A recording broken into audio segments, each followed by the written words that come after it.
out. Okay. Ladies and gentlemen, look at this. The lights are sparkling. They're going down. Expectations are lifting.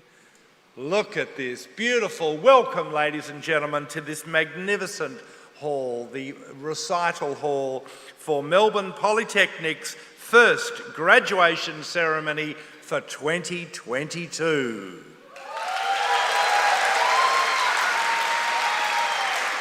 That was good. That was in parts, and I speak down here, really good, but I think we can do better. Ladies and gentlemen, I was a primary school teacher for 6 years, and when I taught, I marked exams, I rated essays, and if I had to rate that applause, I suppose it would be a 7.5 out of 10. And I know you're capable of more. Let's go for a 9.9. Ladies and gentlemen, welcome to Melbourne Polytechnic's first graduation ceremony for 2022.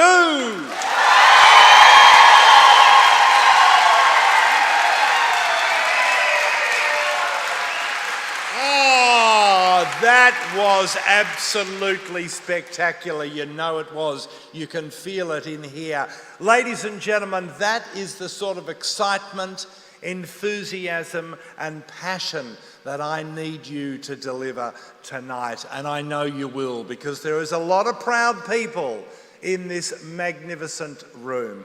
I'm Brian Nankervis, your host, your tour guide, your bon vivant, your counsellor for this evening, and delighted to welcome you to this beautiful hall. I'm not sure how many people are aware of the proud history of this room, but there is a tradition here before every graduation ceremony, sometimes every musical performance, but certainly every graduation ceremony, the audience must join together in song.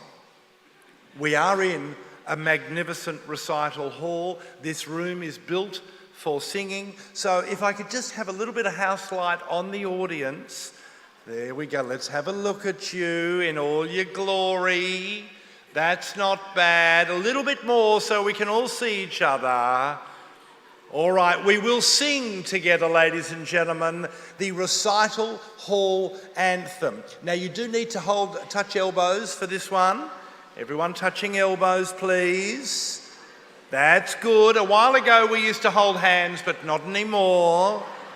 Let's see the elbows touching.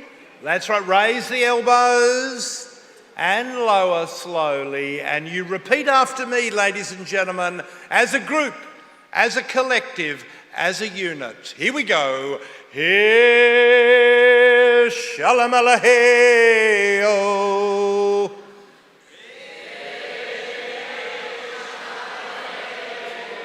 Shalom-aleho, Shalom-alehe, oh, oh, Melbourne Polytechnic. I like to move it, move it. Oh, give yourselves a hand. Thank you very much. We can begin. There are certain traditions, ladies and gentlemen, that you just have to abide by. It is an honour for me to be here. Tonight, we have graduating students from the academic departments of the creative arts, business, advanced manufacturing and logistics, food, fibre and animal industries, human services and education, arts, education and agri-tech, higher education, and business construction, higher education. A welcoming round for all those categories. Your enthusiasm will be infectious. We thank you very much. Your attention, your focus, your applause. Let's make it a night for for our graduates to remember. I look forward to speaking to you later in the evening about continuous learning. You can never stop learning. That is particularly pertinent in these times. You see, someone excited, someone still learning. Now, ladies and gentlemen, this is one of the parts of the graduating ceremony that deep down I yearn for, I love. Would you all please be upstanding for the official party processional? Everyone rise, please. Thank you very much.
No one's quite sure what to do.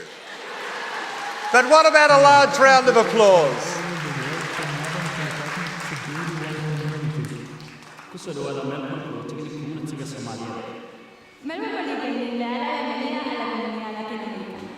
Melbourne Polytechnic mengucapkan selamat datang kepada Indonesia Communities.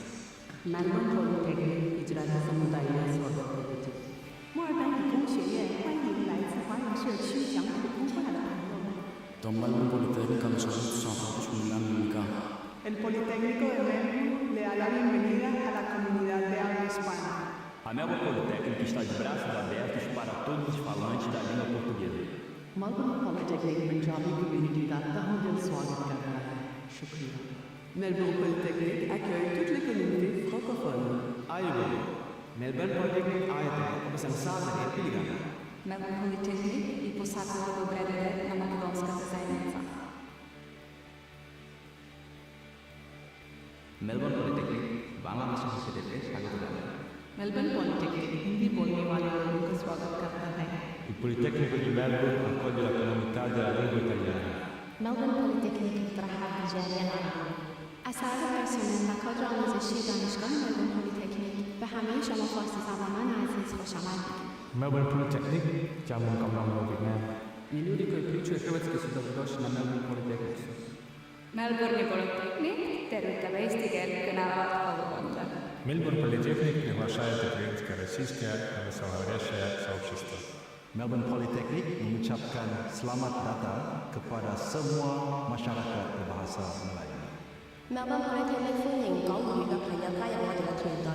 Namaste, तपाईँहरूलाई Melbourne Polytechnicमा स्वागत छ। Melbourne Polytechnic welcomes everyone. One family united in learning. And welcome once again to our official party members tonight. Now, ladies and gentlemen, just a little bit of housekeeping. Of course, we ask you to turn all your phones to silent. We would also ask you to refrain from using flash photography. This evening is extremely special for each and every graduate. Your friends and family are here to congratulate and celebrate with you all. An important part of this evening is having everyone receive the same respect and celebration as each other. So, we ask that you stay seated until the end of the ceremony, even if you have already received your award. And as a reminder, photography will still be available on level 2 after the ceremony.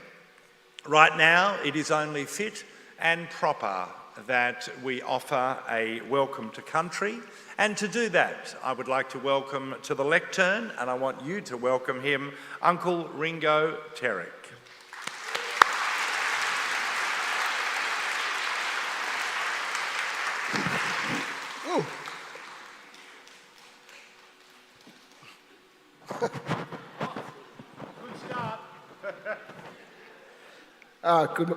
Good evening, ladies and gentlemen. Uncle Ringo Terrick here from the local Wurundjeri people here in Melbourne, the traditional custodians of this land, and I'm here to greet you all and congratulate all the graduates tonight on your achievements, and so congratulations to all you graduates tonight.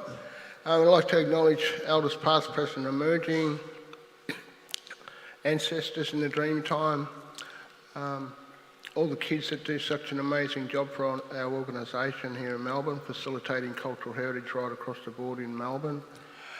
The wider Aboriginal community here in Melbourne, any First Nations people here today, and the many different cultural backgrounds here today. I acknowledge your elders, pay my respects to your ancestors, elders, your families, your people, and acknowledge your homelands, your customs, traditions, and your spiritual beliefs and preferences. Yeah, so it's lovely to be here tonight. Brian, you're certainly a hard act to follow and rock whiz. So can you guess where I got my name from, Brian? Maybe one of the Beatles. I was born in 1964 and there was a certain band that came to Melbourne. Perfect. The Beatles. That's right, yeah. So Ronald Terrick's my birth name, but apparently I had a mop top when I was born and everyone was going, yeah, yeah, yeah. So all the nurses were going crazy and they called me Ringo, so it stuck. So again, yeah, congratulations, and you know, Aboriginal people had been custodians of this land, and we shared this particular area here either side of this Yarra River. We call it Birrarung, the River of Mist, otherwise known as the Upside Down River, with our neighbours, the Bunurong people, down to the south, southerly direction. As far as the Werribee River, with the Wathaurong people, about 20 k's in that direction, west.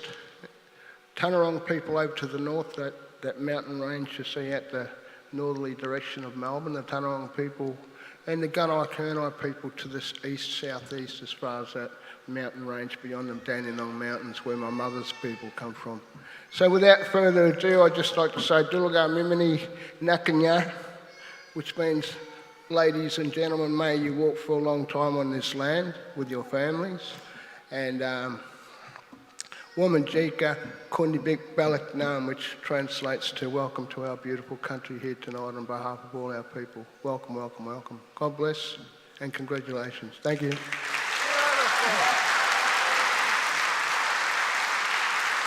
Uncle Ringo, how wonderful that we can celebrate and we can mark these fabulous traditions. All right, Melbourne Polytechnic's CE, Frances Coppolillo, has unfortunately contracted COVID. Of course, we wish her a swift recovery. In her place, I am delighted to invite Cathy Fraser, Executive Director, Student Engagement, International and Community Partnerships, to give her congratulations and to welcome you all. Would you please welcome Cathy Fraser.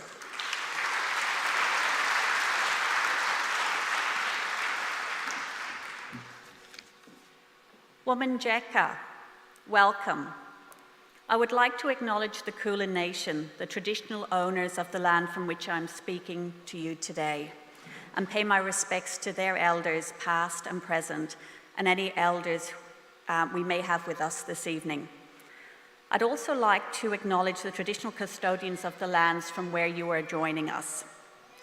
Graduating students, members of the Melbourne Polytechnic Board, distinguished guests, Melbourne Polytechnic staff, family and friends, a warm welcome to Melbourne Polytechnic's 2022 graduation ceremony, our first in-person graduation since 2019. It's wonderful to be here with you.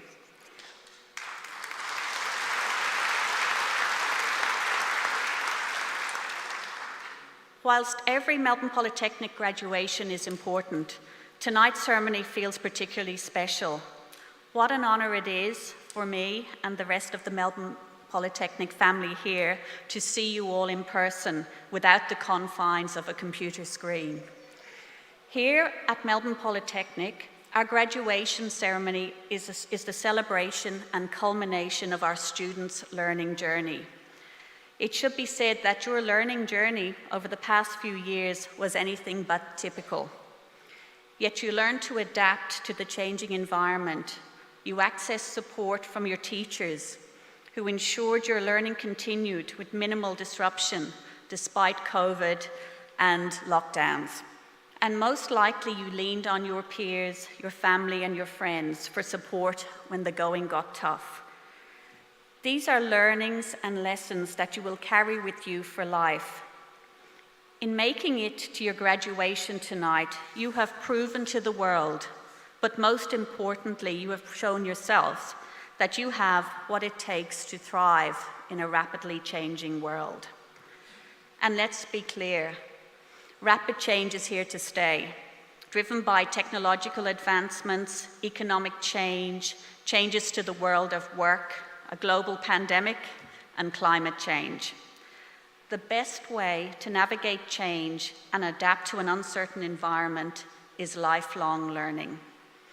As you close this chapter, we look forward to welcoming you back in the future to continue your learnings as your careers unfold and evolve.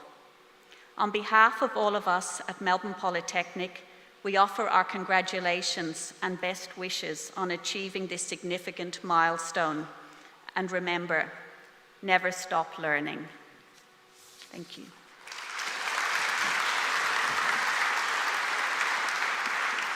Thank you, Kathy. I'd now like to introduce Mark Blanks. Mark is Executive Director of Curriculum, Innovation and Teaching Excellence and Acting Executive Director of Academic Operations. I'd like to invite Mark to deliver the academic address. Please welcome him to the lectern.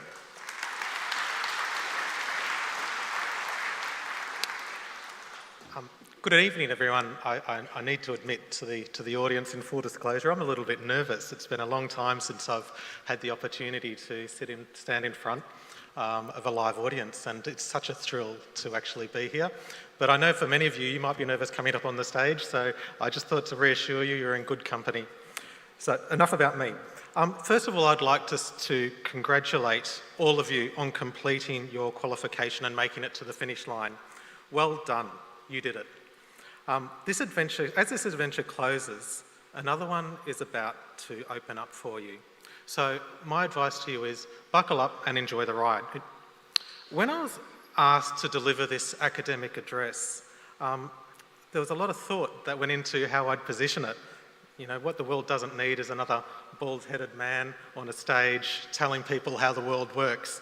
So I thought what I'd do is talk about the theme of never stop learning and really reflect upon my own career journey and give you some of the insights that I've learnt along the way, but hopefully give you some reassurance about what's ahead for you.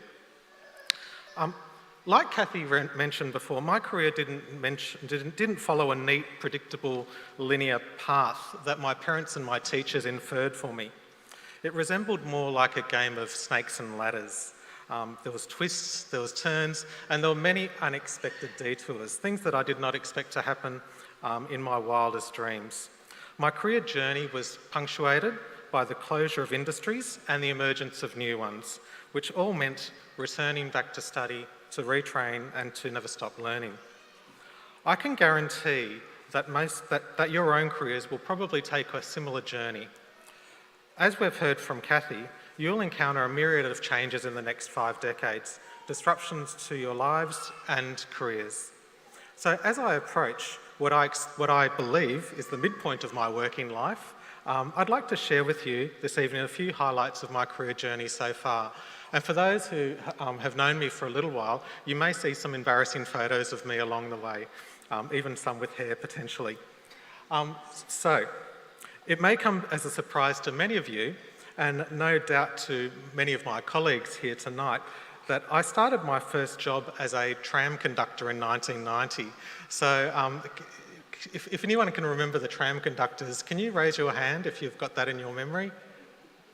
All right, we're seeing the generation gap right now.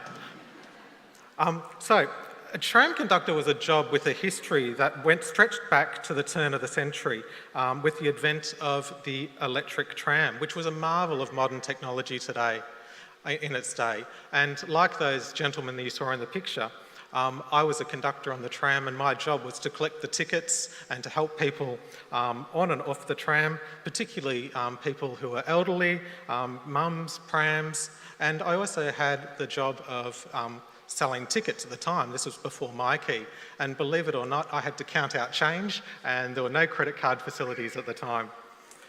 I was one of the last generations of tram conductors in Victoria. The job was actually phased out in the 1990s due to technological disruption and dastardly automatic ticketing machines. This would not be the first, and not the last time in my, this would be the first, sorry, but not the last time in my working life that my working life was disrupted by forces of change which were outside my control. It's interesting to note that when I started as a tram conductor in 1990, I hold a job today that did not exist back in 1990. After my short-lived career in trams, I studied arts, studying history and sociology, and photojournalism at university.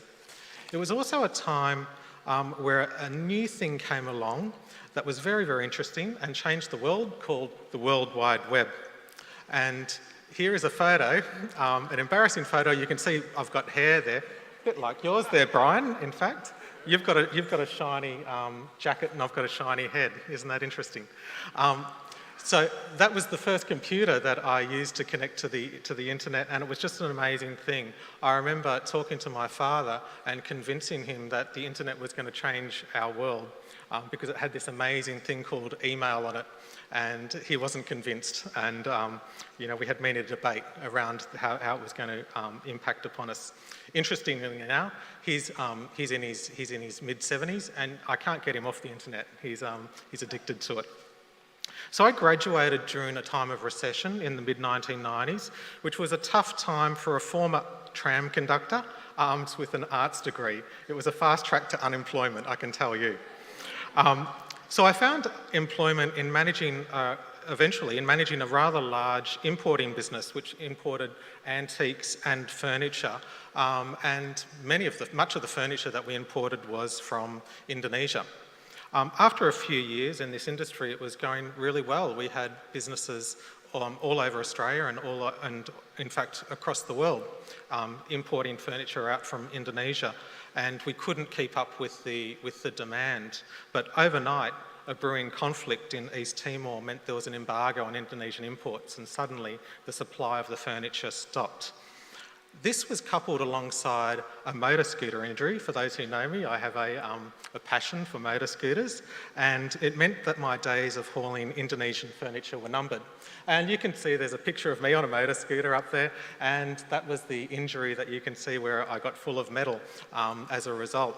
I spent about 6 months in rehabilitation getting movement back into my arm, and that really forced me to rethink my career choices. So career number 2 bit the dust for me for circumstances outside my control. Bouncing back, I did a stock take of my skills.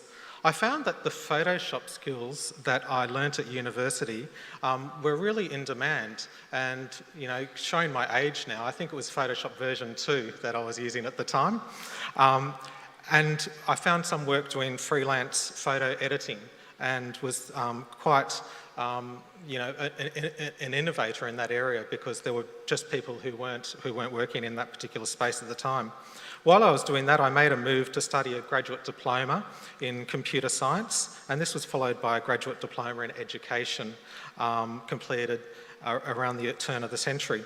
And with all these skills, I thought, well, what can I do that can bring it all together? And I decided to become a secondary school teacher. My teaching career took me from the classroom to a stint as principal, as well as a side hustle as an education writer for Fairfax Media, and 10 years as a lecturer in in education pre-teacher service at La Trobe University. And then this opened a wonderful opportunity for me in the Victorian Department of Education on a global project evaluating the future of education and really planning what that might look like. From there, I worked on developing tech schools, which ultimately led me to my role here at Melbourne Polytechnic. Now, if you look at those two photos up there, you can see there's a recurring theme as my career's gone on. My hairline has probably receded as well too. But jokes aside, it's been a wonderful and exhilarating and at sometimes a scary ride for me. My career has been buffeted by the forces of change that have been outside my control, but for every challenge, for every job closure and every dead end, I found there was an opportunity just waiting to be found. Further education and retraining have given me the keys to unlock the doors of opportunity. And for those of you who are taking your first steps in your career today, remember that the job you have 10 or 20 years from now most likely will not exist today, and that's okay. Navigating disruption and career change can be tough, but it can also be quite amazing. So my advice to you is to be open, be curious, and most of all, be up for the adventure. Regardless of whether we are childcare workers, bricklayers, artists, teachers, or even long-forgotten tram conductors, all of us are lifelong learners. So wherever you go from here, remember that you have what it takes to learn. You have what it takes to succeed and gain a qualification. You will adapt, you will evolve, you will grow, and it will be amazing.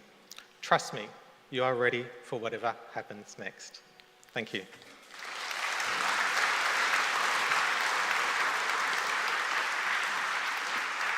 Thank you, Mark. And yes, you make an excellent point there. Change. Change is inevitable, but continuous learning will help you cope with that change. Embrace change. That's what I say.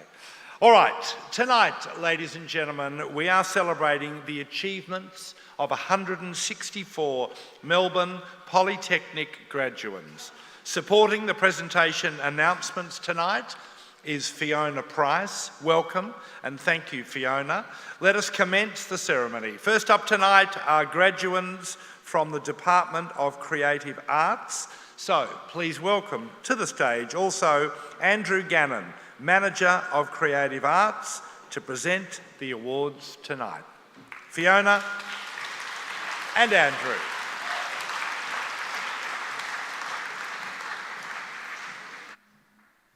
The graduate for Advanced Diploma of Creative Product Development is Charlene Holly Koo, who also completed a Diploma of Visual Arts. Please join me in congratulating our new graduate.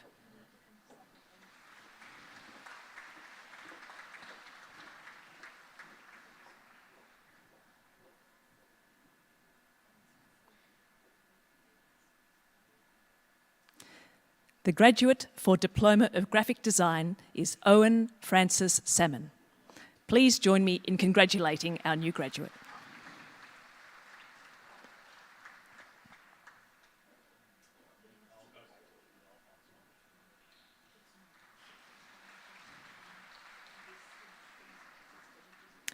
The graduate for Diploma of Jewellery and Object Design is Agampodi Prasanta Premanat Pretikumara Mendis. Please join me in congratulating our new graduate.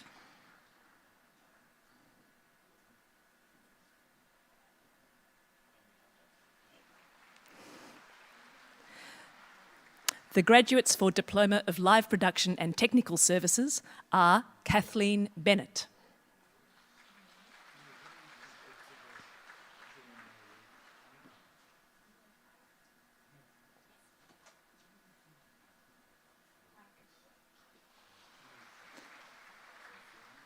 Ellie Brindle.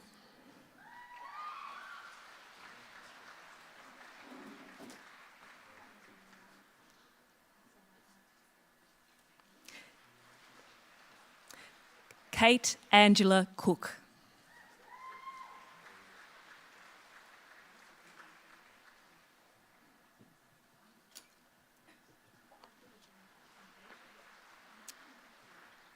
Alison Jade Everard.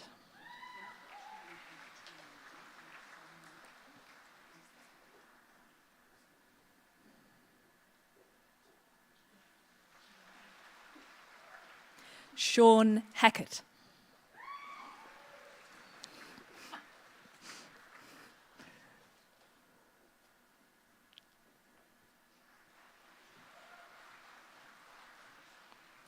Georgia Grace Hockey.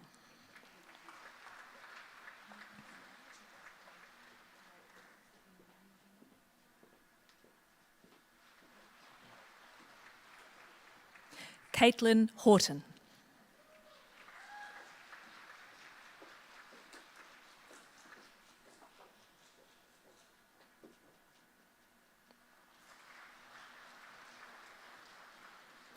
Jessica Legall.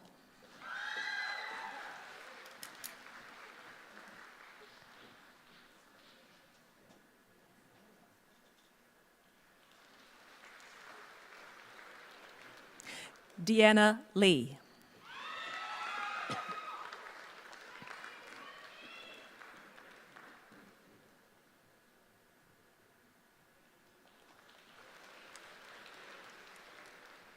Kathleen Ann Smith.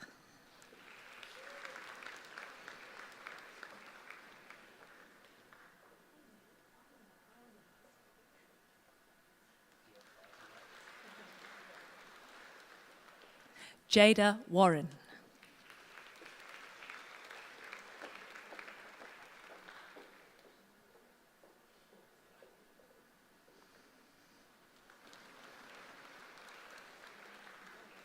Please join me in congratulating our new graduates.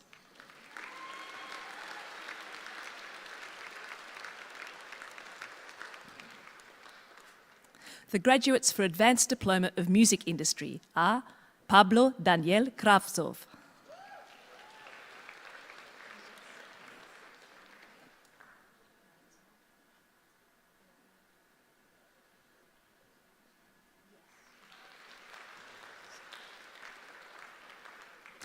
Suhi Nguyen,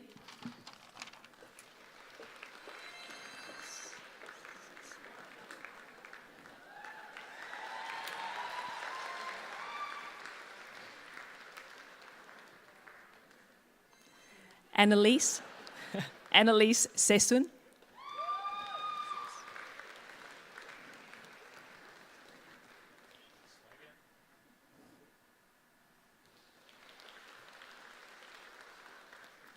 Nikola Stojanovic,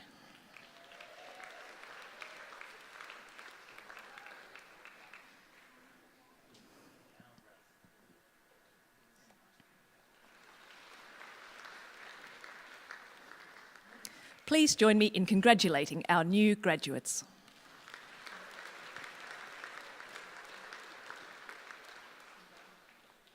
The graduates for Diploma of Music Industry are Alia Eva Bilal,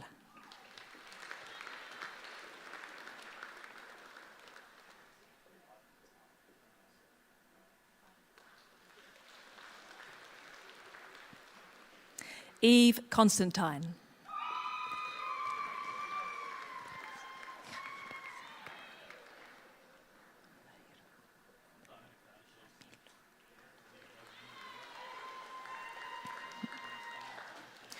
Camilo Andres Grijalba Santamaria, who also completed a Certificate 4 in Music Industry.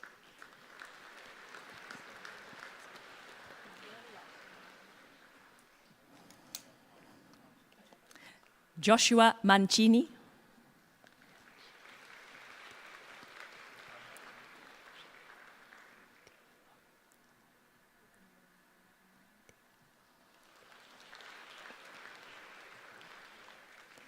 Di Huang Ang Chan,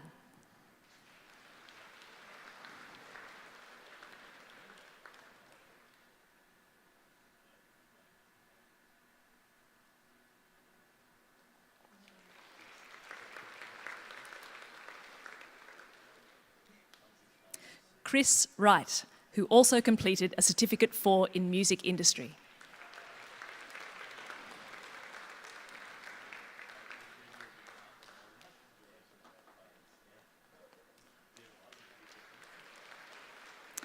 Please join me in congratulating our new graduates.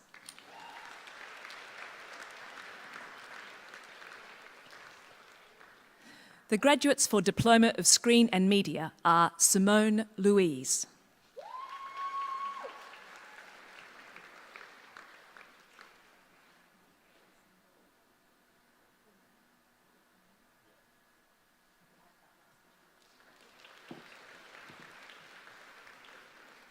Jacinta Reid,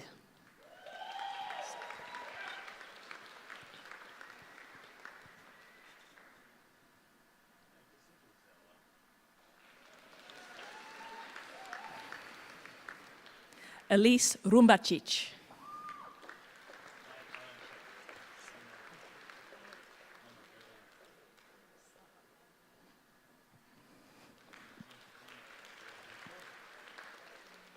Jessie Smith,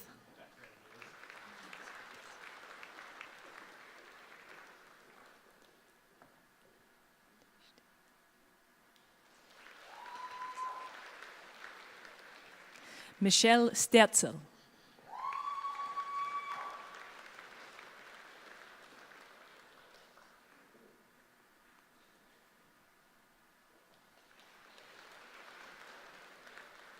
Monica Wild,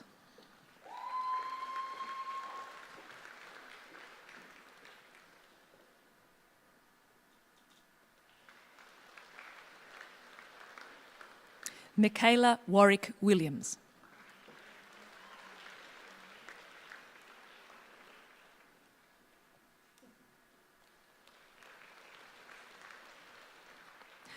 please join me in congratulating our new graduates.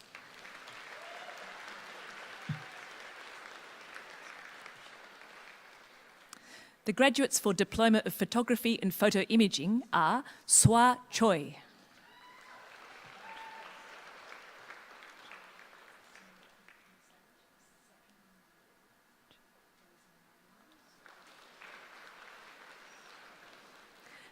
Natalie Louise Hackett,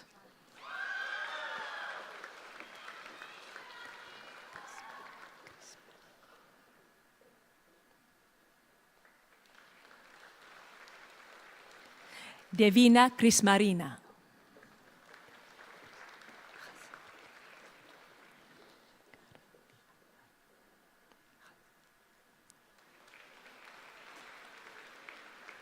Khazale Shekarabi Ahari,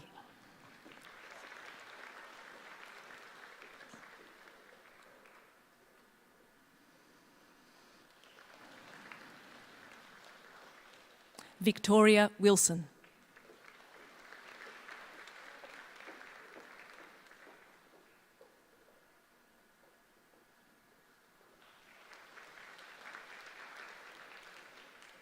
please join me in congratulating our new graduates.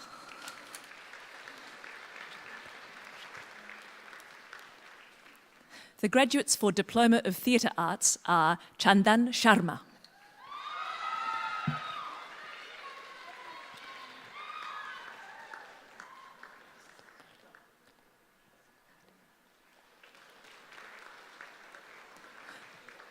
Chloe Zachariou,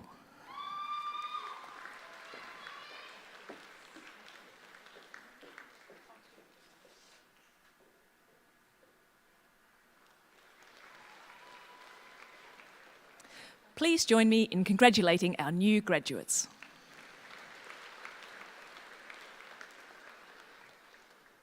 The graduates for Certificate 4 in Visual Arts are Brooke Page Perkins,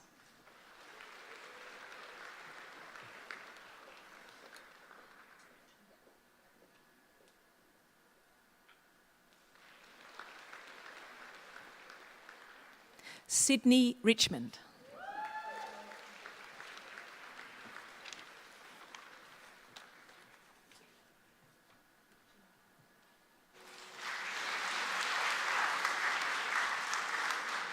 please join me in congratulating our new graduates.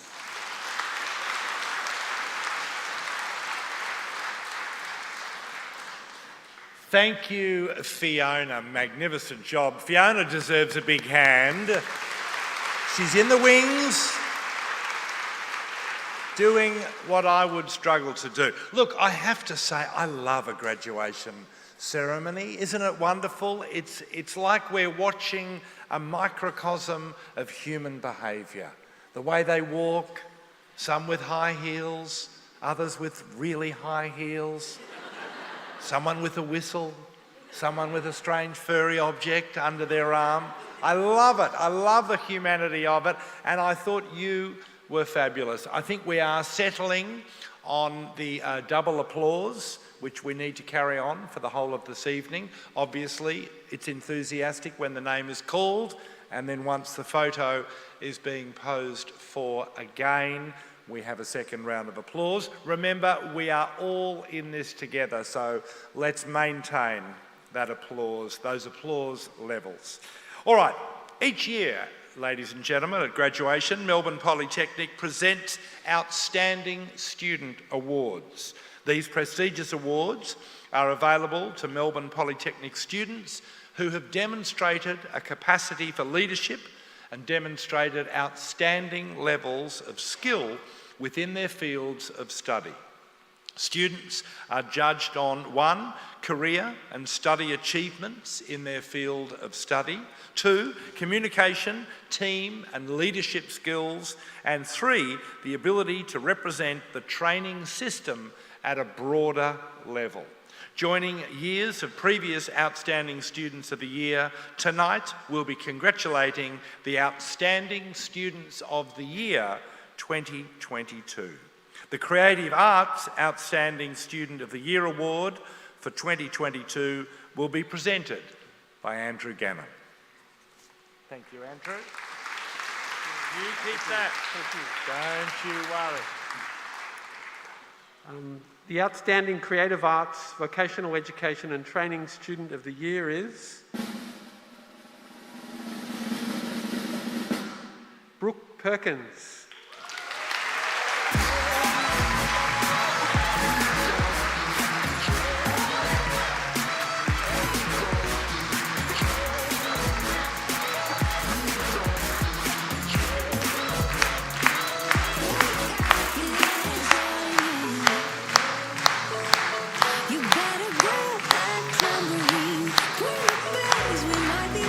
Good work.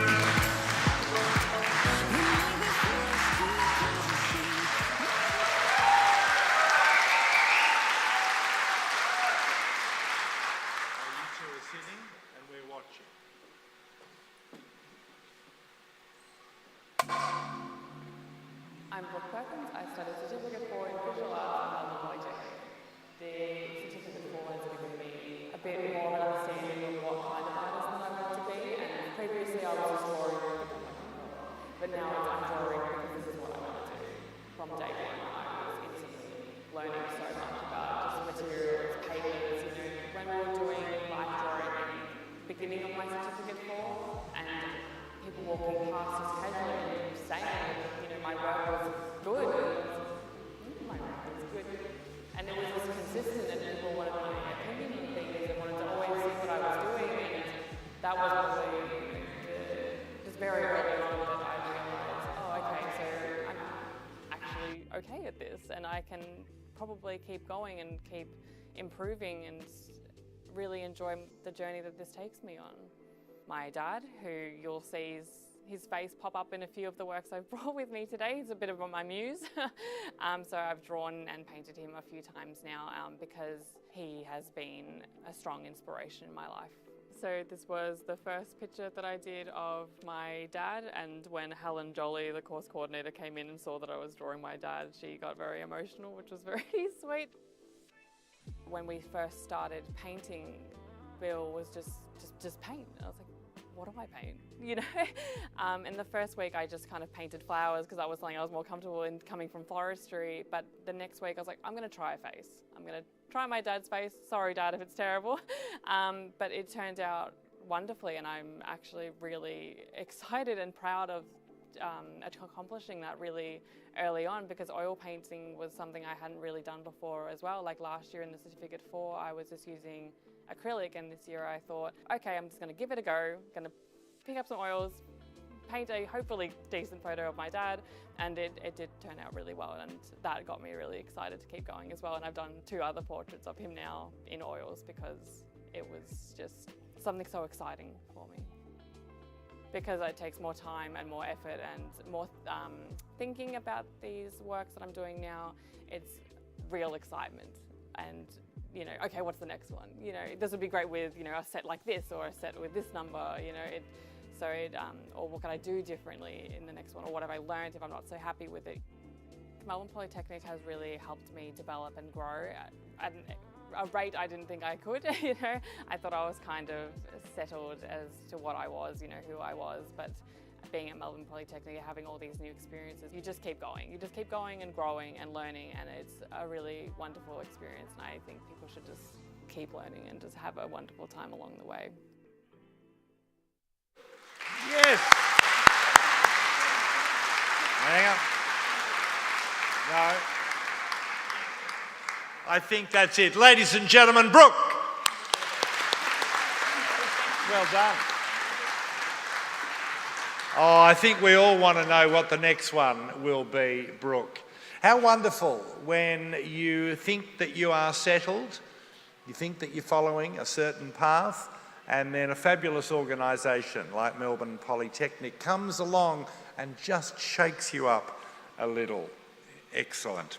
All right, now, would you please welcome the Manager of Food, Fibre and Animal Industries, Gary Patterson, to present his department awards.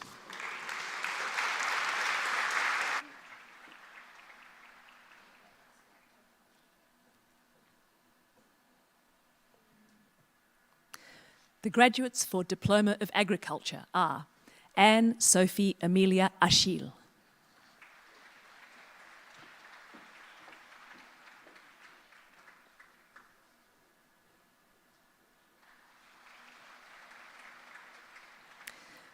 Jennifer Roslyn Bessel, who also completed Certificate 4 in Agriculture.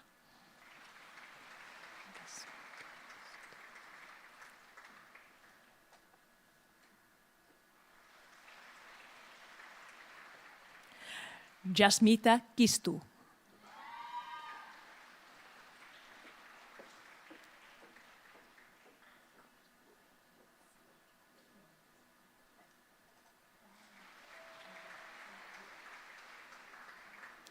Please join us in congratulating these graduates.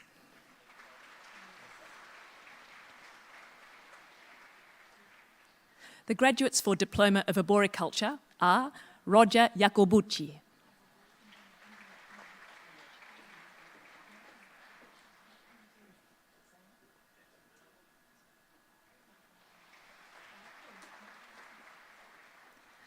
Brendan Pike,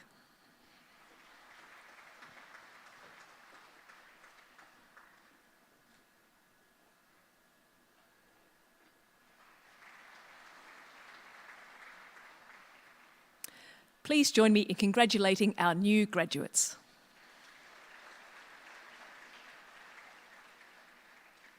The graduate for Diploma of Animal Technology is Sinead Wood.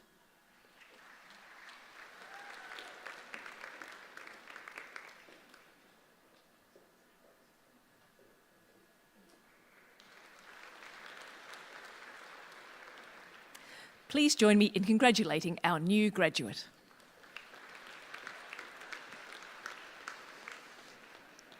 The graduates for graduate for Certificate 4 in Commercial Cookery are Trent Mitchell,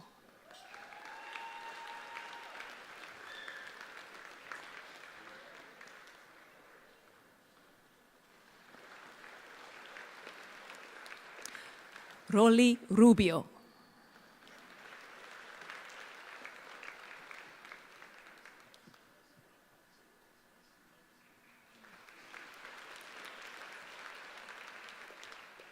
please join me in congratulating our new graduates.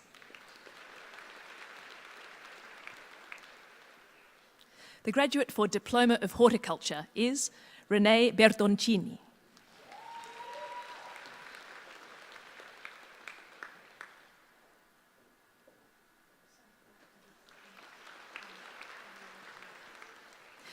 Please join me in congratulating our new graduate.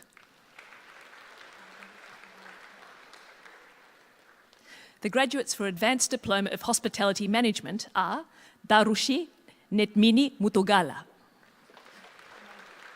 who also completed Diploma of Hospitality Management.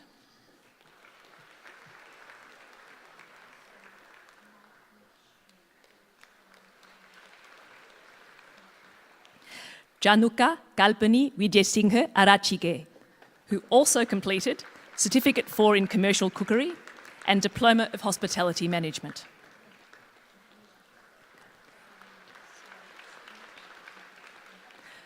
Please join me in congratulating our new graduates. The graduates for Diploma of Hospitality Management are Gabriela Sued Carrillo de Castro, who also completed Certificate 4 in Commercial Cookery.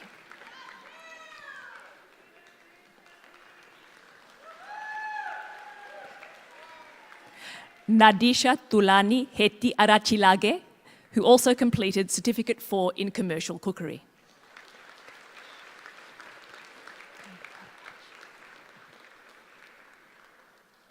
Gavisha Malki Kaluarachi, who also completed Certificate 4 in Commercial Cookery.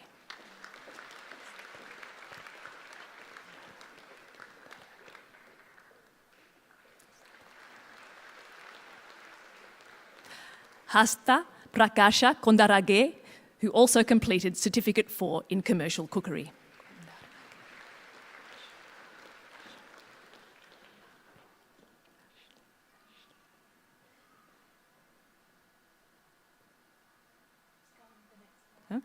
Ashleen Kumar, who also completed Certificate 4 in Patisserie.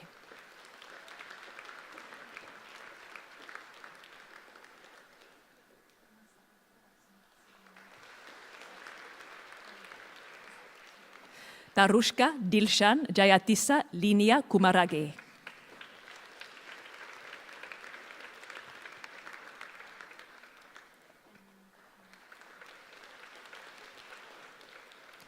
Divya Lakhan, who also completed Certificate 4 in Commercial Cookery.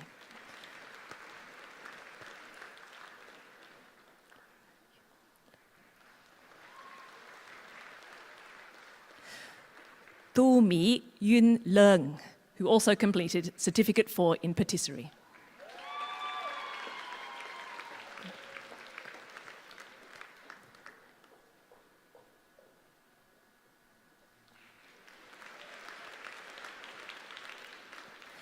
Quintao Nyi Li, who also completed Certificate 4 in Patisserie.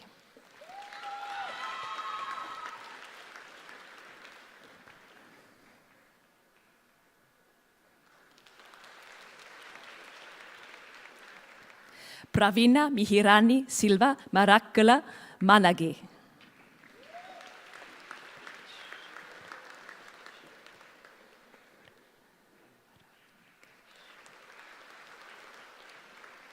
Ravini Kavishwari Parakrama Salwatura.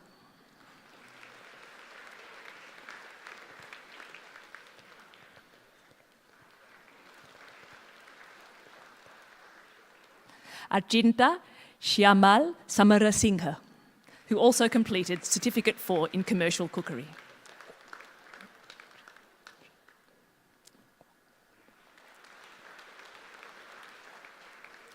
Gok Vương Chan.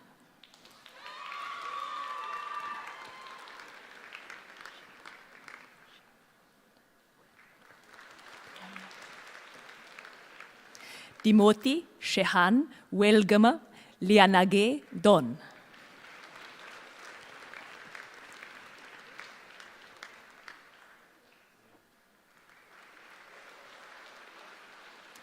Please join me in congratulating our new graduates.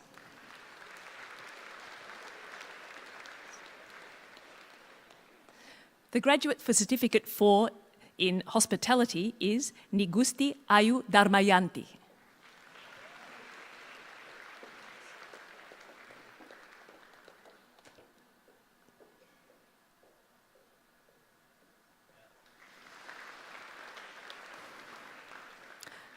Please join me in congratulating our new graduate.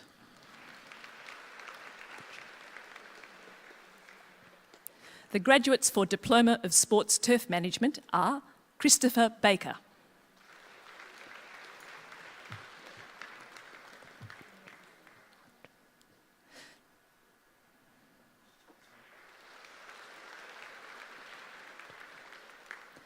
Troy Anthony Wachon,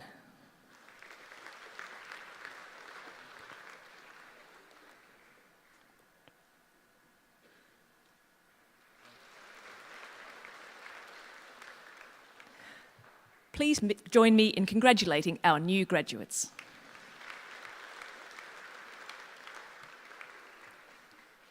The graduates for Certificate 4 in Veterinary Nursing are Ashley Ann Madigan,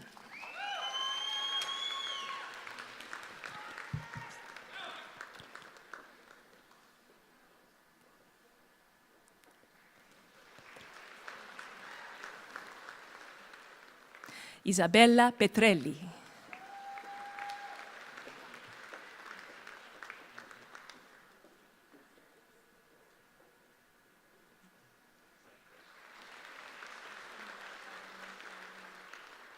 Brooke Ward,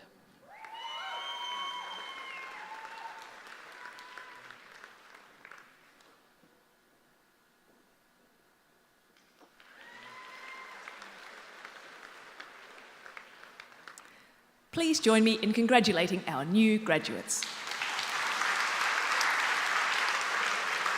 And now I would like to ask Gary to present the Outstanding Student of the Year Award for the Department of Food, Fibre and Animal Industries. Gary, I'll leave that for you.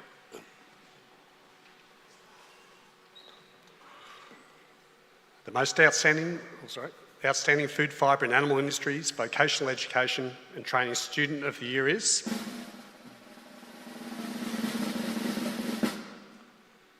Noraktevi Chun.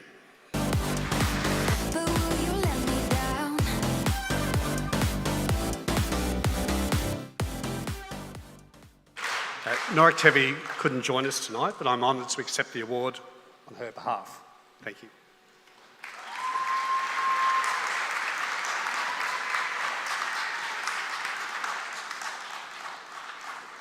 Back to you, I believe.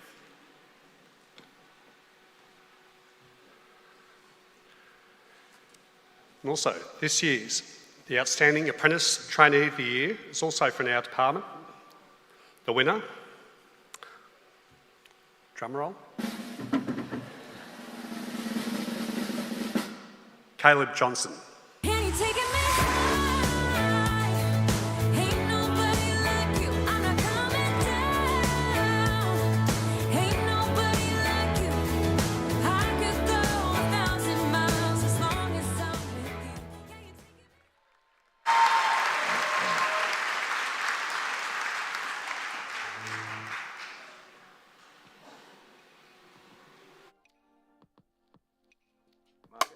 Hi, I'm Caleb.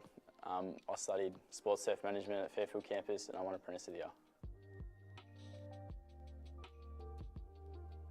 Being a golfer as a kid, playing junior footy and senior footy, I started to get more interested in playing surfaces on the golf course, and golf courses being better or worse, and same at footy ovals where I play. So I decided that this is what I want to do and think that it might be something interesting that fell into it and ended up sticking at it. 2019 President's Cup was one of the best experiences I've ever had in my life. So growing up playing golf and playing at a pretty high level, I was fortunate enough to play with some people who played in the Junior President's Cup that was there as well. So being able to link friendships back to when these local Australian kids played and I played against them, and being able to look after a golf course that they were playing on and then giving back incredible feedback was just incredible to hear. And then fast forwarding that to the pros and professional players that I looked up to as a kid and seeing them go out there and play on a golf course that you've maintained and look after, it was just the highlight that I don't think I'll ever forget. And being able to fist bump Tiger Woods after he won the President's Cup and lifted it, that was also a really cool experience, yeah. The Malakuta bushfires, it was something that I'd put my hand up to do at work. It was a real eye-opener. People there experienced some hardships and heard some stories that I don't think I'll ever forget of people losing their homes and livelihoods. All 9 of the 18 holes there were completely gone. Trees gone, greens gone, fairways gone. So we decided just to rip up 9 of the greens and replace them with off-seed turf. So we took turf from our turf nursery and just laid it down there for a temperamental sort of green aspect for the first 2 years. And they've actually now got a completely restoration project coming up in the next 5 years where they're going to redo the whole entire golf course rather than a temporary fix. And being able to, give a little bit back to the community in the area of golf. Because I also live in Olinda, in the Dandenong Ranges, so I've always been around nature and the impacts of what it can do if it's treated poorly. So people want a pristine sports turf and people want pristine forests and reserves to look at. So it's something that I'm really considerate for, and it's what I want people to see and my kids to grow up and see. I feel like I put a lot of effort in towards my studies throughout the year in the 3 years that I was actually doing the course. It's something that I never actually thought I was going to pursue as a career, and as soon as I started doing the schoolwork at Melbourne Polytechnic, it made me know that I love this and this is what I want to do for the rest of my life. I wanted to put 110% in to get the most out of it. I was fortunate enough to have some fantastic teachers in Mark Birchall, Doug Agnew and Sam Templeton. They all taught me everything that I know, and it's really funny characters, and it was something that I don't think I'll ever forget, and I think that will be in my life for a very long time. I think that if you were to sit there and get taught by these 3 people over a 3-year period, then you'll be in great stead in the industry. So I was rushing into sort of career decisions and stuff as a young adult, and I feel like it put me on a really rough sort of path, and being able to take one step and have composure in that sort of way was able to put me in good stride to where I am now. Don't rush yourself into decisions that you might regret 2-3 years down the track. Just take your time. It's probably the best thing for me. Yeah. Congratulations, Caleb. And thank you, Gary. All right, would you please welcome back to the lectern, Kathy Fraser.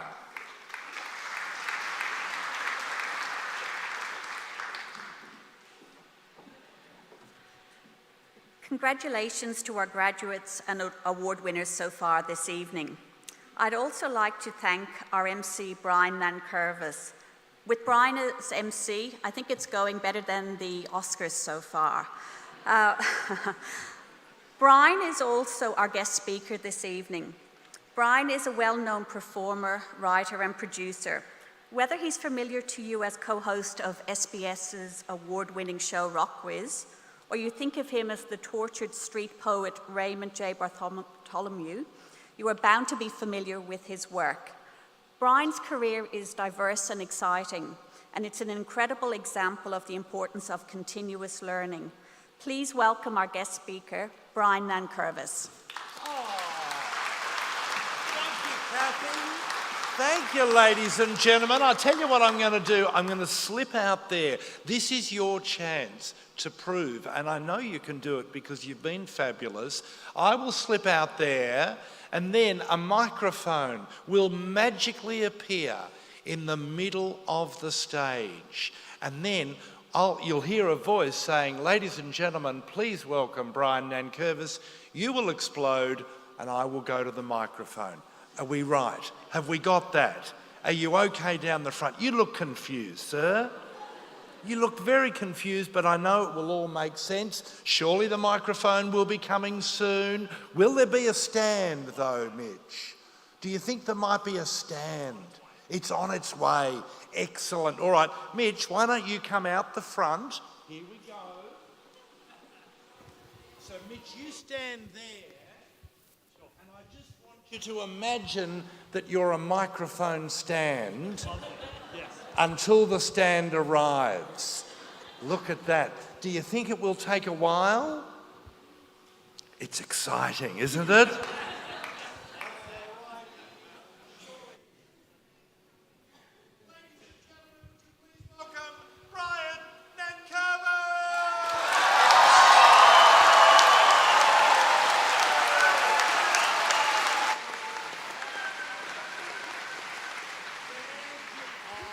Mitch, you better go, I think. Oh, there's a stand.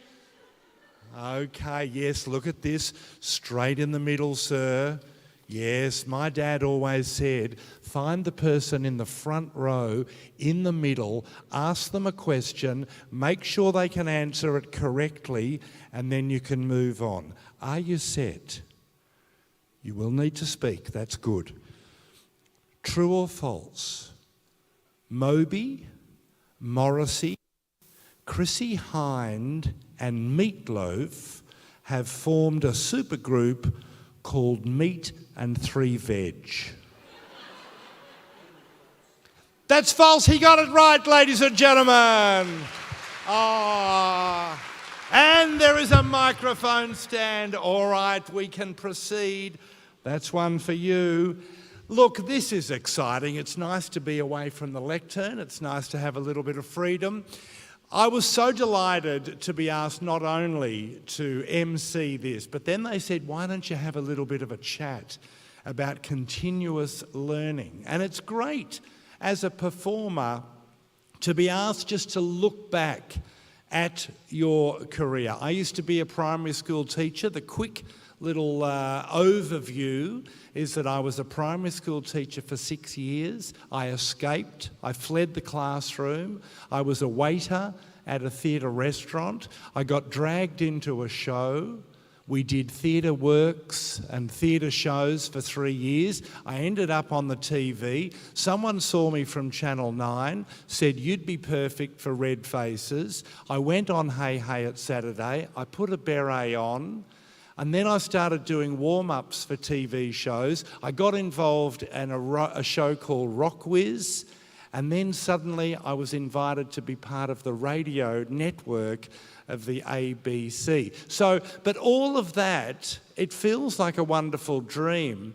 And I realised this afternoon, having a think about what I was going to say, was that the past and the present, for me, combines perfectly to go towards the future. So my past, as a 7-year-old, I used to have afternoon tea every Sunday afternoon with my cousins. And all of a sudden, around about 1964, rather than going out the backyard to kick the footy or to play cricket, my cousins turned right and we walked down the long, dark corridor into their rumpus room. And in their rumpus room, we listened to the Rolling Stones. And I was a shy boy from North Balwyn, a leafy eastern suburban, quiet, conservative home. And the Rolling Stones blew my tiny mind. My parents weren't sure what was happening in the rumpus room with my cousins Bill and Peter, but the Rolling Stones opened a whole new world. As I say, I came from this very conservative home. Now, the conservative home is a fine thing. And it certainly was for me, because my parents were loving and they adored me and I adored them. But it was very quiet and it rolled towards the dull. There was no music, there was no excitement. And so suddenly I was thrust into this other world. The Rolling Stones represented a complete change for me. They represented danger, they represented mystery. And then when I asked one day, who else did the boys like? And they said Bob Dylan. And I suddenly discovered Bob Dylan. And Bob Dylan talked about poetry. And the poetry talked about life and trying to examine life. And it was so different from my home life that it was exciting for me. And falling in love with the Rolling Stones meant that I fell in love with other types of music. The first concert I ever went to was at Festival Hall. I was in year 11 and I saw the Kinks, and we were so excited to be in the same room as our heroes. And Ray Davies walked out and he said, your government has just banned our latest single, so we're going to play it twice. And it was Lola. And I've now got a 24-year-old daughter called Lola. And then when I started teaching, I taught for 6 years. I thought I would teach for longer. For a while there, I thought this would be my future. I would be a teacher for the rest of my life. My brother, who's 7 years younger than me, is still teaching. He's been teaching for 35 years. But I had this whole other side to me. It was the Rolling Stones speaking. It was Bob Dylan speaking. And I knew I needed a change. I love teaching. I loved the idea of being in a classroom with 25 children, watching them grow, watching them change, being part of them growing up. But after 6 years, I'd lost my get up and go. My get up and go had got up and gone. And I thought, I can't do this if I'm not excited. When I started teaching, I loved it. I was enthusiastic. But after 6 years, I'd lost that fire. So I took a year off and I got a job as a waiter at a theatre restaurant. Some of the older people will remember it. It was called The Last Laugh in Smith Street, Collingwood. And the theatre restaurant world in those days, I'm talking about 1984, was exciting. And the people who ran The Last Laugh wanted it to be chaotic. They liked the idea of a bit of mayhem. And again, a bit of mystery, a bit of danger. And I think again, the conservative North Balwyn boy in me loved this idea of mystery and mayhem. And I loved it. And every night, the waiters would be encouraged to muck around and to tell a few stories and to throw a bit of food around. And one night, they were doing a show and they needed someone. And I thought, yes, I'll do it. So I was involved in a show, a hospital soap opera called Let the Blood Run Free. It was a send-up of hospital soap operas, and I was cast as Dr. Good, the very upright, the very proper doctor, so I could access my North Balwyn home life, but I was suddenly doing an improvised play, so I could take a little bit of danger. And one night, as part of the hospital, we had to do a telethon, and everyone else could do a little act. We had stand-up comedians, Jean Kitson, Linda Gibson, Peter Rosethorn, who played Brett in Kath and Kim, and they all could do a little bit of stand-up. And I thought, what am I going to do? And they said, why don't you just do what you do well, boy? And what I used to do as a teacher, I used to write poetry for the kids. Every child at the start of the year, I would write them a poem, and then I would write them another poem for the end of the year to show how they'd changed. Again, it was Bob Dylan, it was Allen Ginsberg, it was Walt Whitman, it was Robert Browning. And so I did this poem. I pretended it was deep and meaningful. In actual fact, it was complete rubbish, but the audience loved it. And as I left the building that night, I was walking down Smith Street and I heard footsteps behind me. I thought, great, I'm going to get mugged.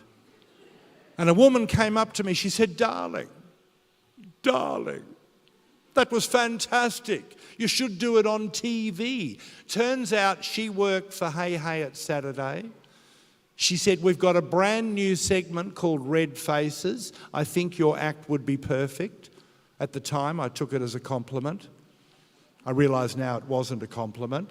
But I went on, I did my poem, and they loved it. Red Simons tried to gong me off, but I refused to be gonged. I was accessing a little bit of danger, a little bit of mayhem. And Daryl Summers, he liked it, but I don't know if he liked it a lot. But the story goes that he went to his barber's the next week, and his barber said, get that bloke on again. And Daryl always trusted the barber. So they put me on again, and I was a character called Raymond J. Bartholomew's. Raymond, because everybody loves Raymond. J, for my father, Jack. Bartholomew's for a boy that I went to school with that no one ever talked to, and neither did I. And I always felt a bit guilty. And so I went on the next week. And then I went on a week later, and then a week later, and I was in lounge rooms all around Australia. And I was drawing on my past, but I was trying to do what was happening. I was doing poems about Lady Di. I was doing poems about the Picasso that got stolen from the gallery. I was doing what was happening now, but I was using my past. I was continually learning what was happening and putting it into this strange art form. Anyway, I kept doing it, and I suddenly became asked to perform in comedy rooms, so I had to write a few more poems, and I had to work out how to keep an audience happy for not just the 2 minutes. And I had to work out how to not be as big as Raymond J could be, but bring it down a little bit. And it was a wonderful, wonderful experience. Thank you, Mitch. And then I started doing warm-ups for TV shows. You know, the audience would need someone to keep them on their toes. And so I did that. I worked on the panel on Channel 10. I did Thank God You're Here. I did the Sean McAuliffe Show. I did Lano and Woodley. And I was part of the crew. I was part of the team. And I loved it. If a camera would blow or a costume change had to happen, Brian, keep them laughing, keep them chatting. And so I worked out how to keep chatting. And I did little bits of poems, and I did quizzes. And one night someone came up and said, you know that quiz you do, that music quiz, why don't we make a whole show around it? And so Rock Whiz was born. We did it on SBS. We started in 2004, and we're still doing it. My friend Paul Kelly calls it the gift that keeps on giving. And then someone saw Rock Whiz one night and said, you'd be good on the radio. And I was invited to be part of the ABC and perform every Friday on the Friday Review, and then they gave me a Sunday night show. So I suppose what I'm saying in my sort of roundabout way is that one thing can lead to another if you keep yourself open. If you keep yourself aware and learning and picking up on what's happening and being aware of what's happening now and thinking of the future, sure, but drawing from the past. And after 6 years at the ABC, to think that a 60-year-old person could be given a weekly show on the ABC is a dream. My wife often said, it's a dream come true. But dreams do come true if you're open, if you are ready to take in what's happening. Lola, that little girl that I talked about, she's 24 now, and she was inspired by seeing the Kinks at Festival Hall in about 1972. Lola always says to me when I go out to work, she says, Dad, what are you going to do? And tonight, she said, what are you doing, Dad? I said, I'm working at a graduation ceremony, and she's about to graduate from Melbourne University. And she always says, will you do my poem? And it's not always appropriate, but I think it might be tonight. Lola is 24 years old. She wrote this poem 24 years ago. She emerged into the world with this poem. I'd like to leave you with it tonight. I dedicate it to the mums out there. I'm a couple of days late, but we celebrated our mums on Sunday. We remembered our mums. We looked forward to the new mums. Well, I dedicate this to all the mums, to all the women who were mums, who will be mums, to the men who contributed in their own special way. It's called Riding in Your Tummy. And if I had a beret, I'd put it on now, but I want you to imagine that I've got a red beret on and I'm on the set of Hey Hey It's Saturday. Kick, kick, lickety-split, roll and rock, it's a pretty tight fit. Deep in the soul, my soul and your soul, my whole room, your womb is rumbling. Gurgle, gurgle, burp, burp. Slurp, slurp, thump, I'm a lump in your tummy. Oh, mummy, I'm just like that bug in that rug. I'm snug. Placenta and membrane, let's have one last hug. It's time to shoot through. I'm pulling the plug. Thank you very much, ladies and gentlemen. Thank you.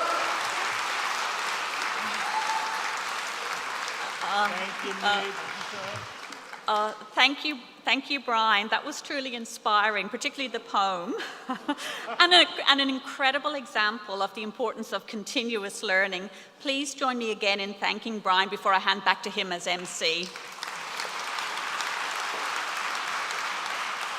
Thank you, Kathy, and I'm back. It's exciting. I never had a go at you. I could have. I went to the guy in the middle. Would you like a quick one?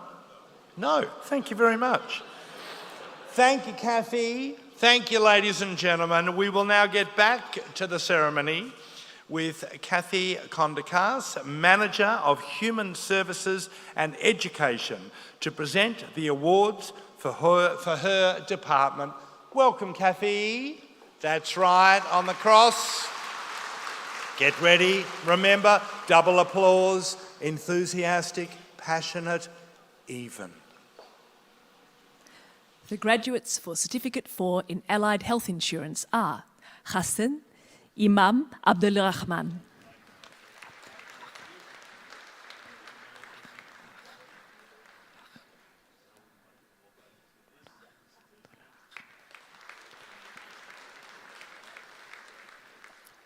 Gopita Ragulan,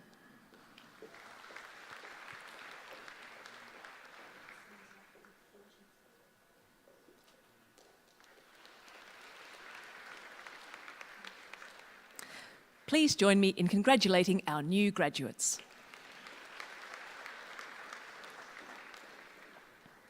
The graduates for Diploma of Community Services are Rachel Alcock,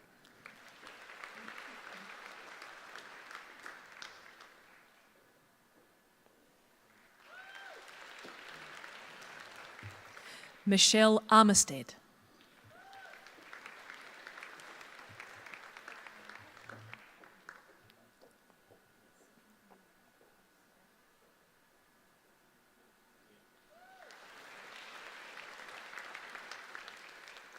Chloe Black,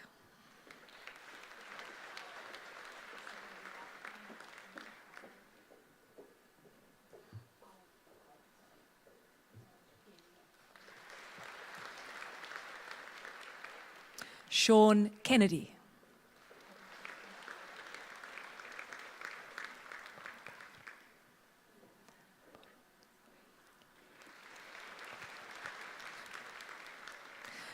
Vanessa Portaro,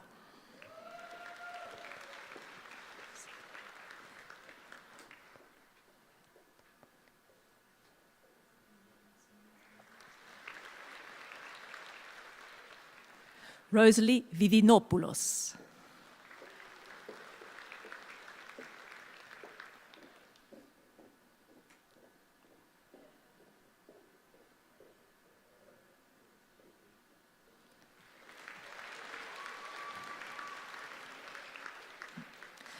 Please join me in congratulating our new graduates.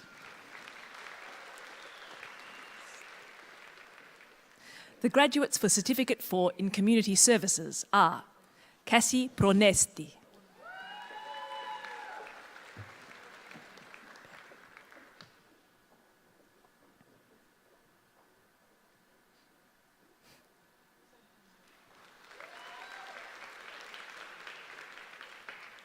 Destiny Withers,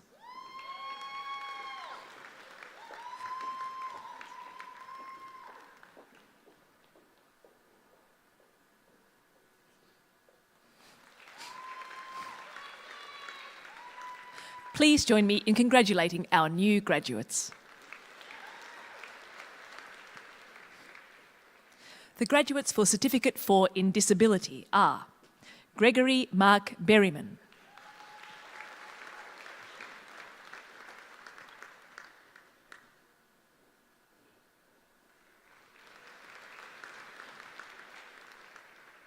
Michael Borg,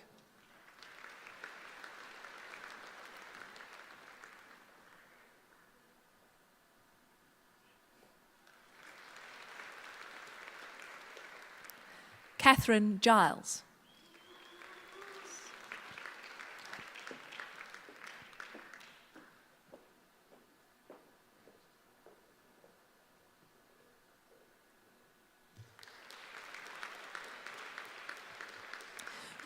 Judith Murray.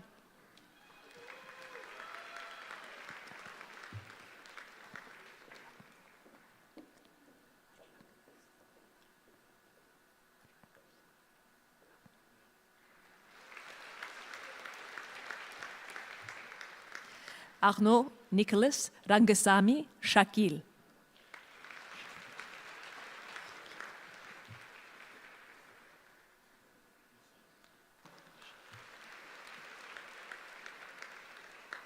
Please join me in congratulating our new graduates. The graduates for Diploma of Early Childhood Education and Care are Haura Alabsawi,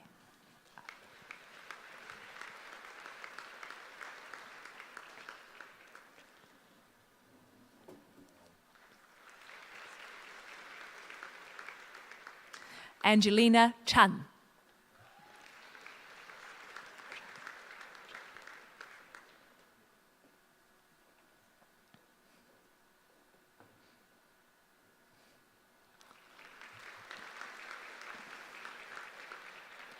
Shoma Chand,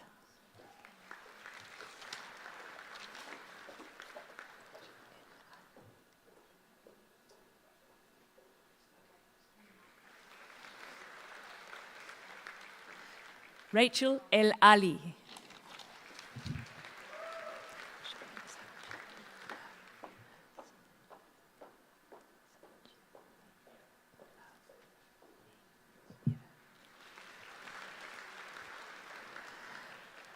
Sanjeevni Lal,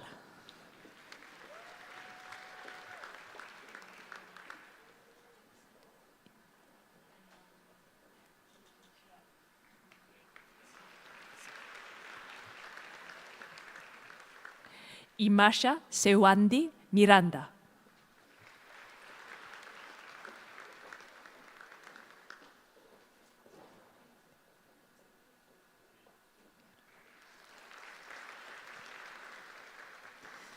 Isabella Moyle,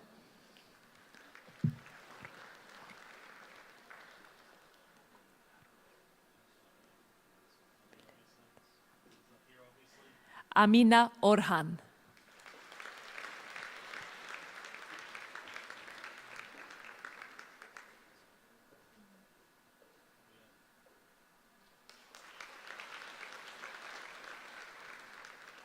Jamie Allen Roberts,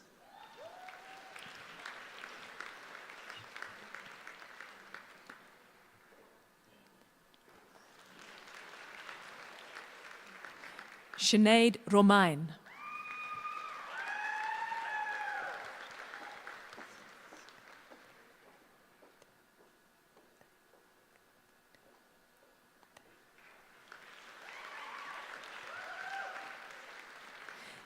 Ivana Taseska,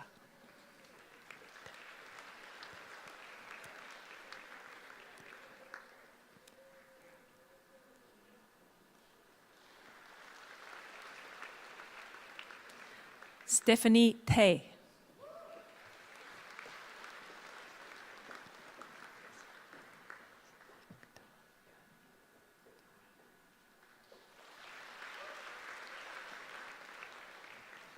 Lydia Tsafak,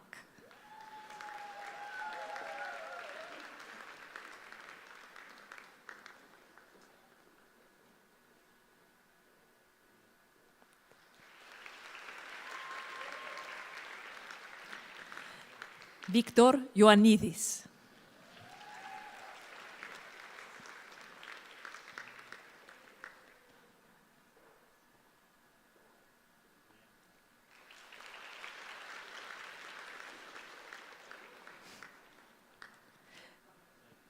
Please join me in congratulating our new graduates.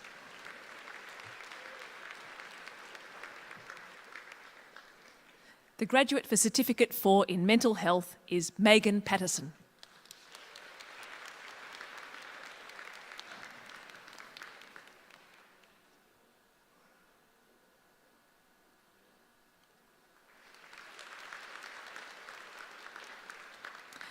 Please join me in congratulating our new graduate.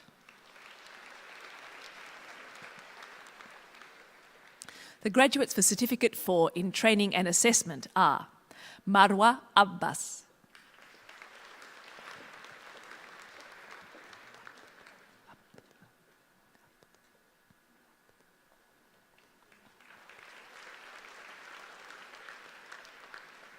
Muhammad Abde,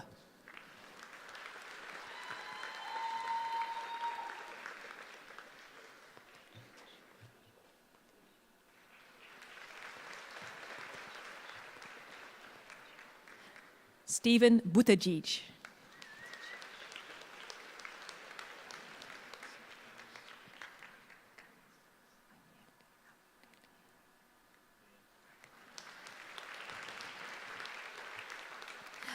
Anielin Sukirtana Canisius,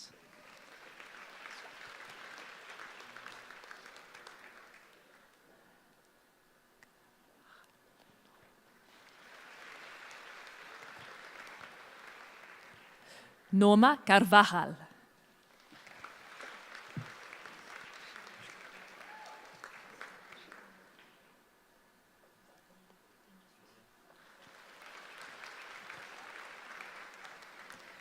Minakshi Chaudhry,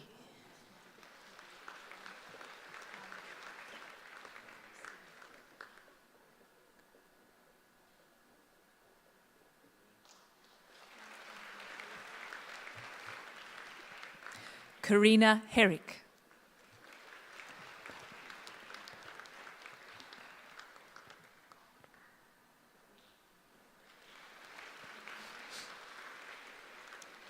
Jennifer Justice,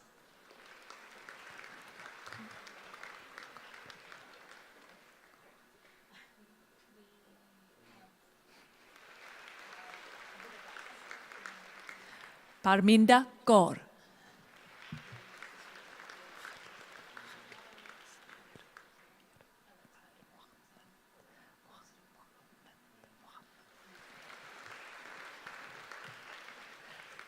Samir Iqbal Mohammed,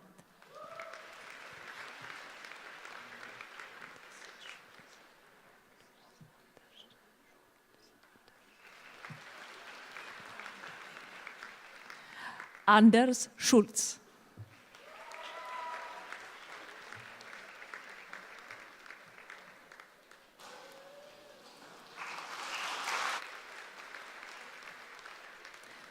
please join me in congratulating our new graduates.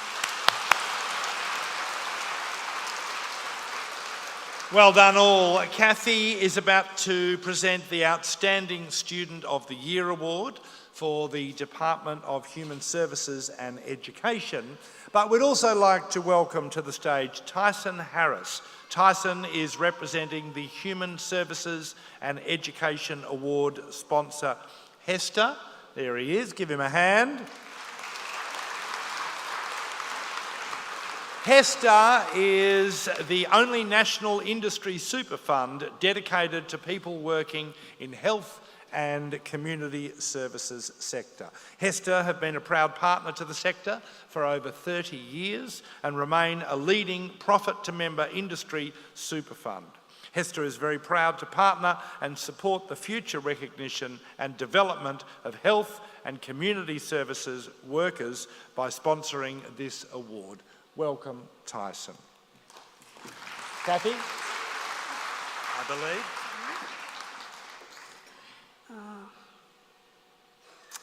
Okay, drum roll. Hang on, have I led you astray? I hope I haven't. Okay, so we welcome Tyson, and then I think you say, thank you, Brian, the Outstanding Human Services. Thank you, Brian, the Outstanding Human Services Education, Vocational Education and Training Student of the Year is, for 22, Catherine Gillies.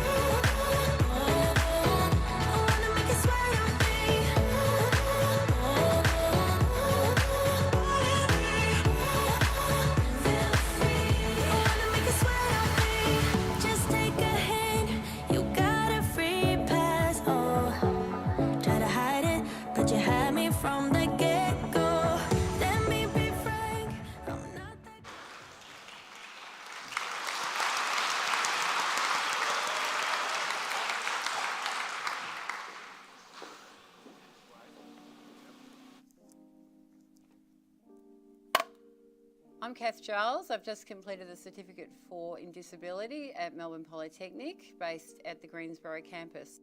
I see learning or undertaking further study as an opportunity to change your life, to create opportunity for yourself, and you never quite know what that opportunity is going to look like at the end. It's your way of writing your next chapter in life.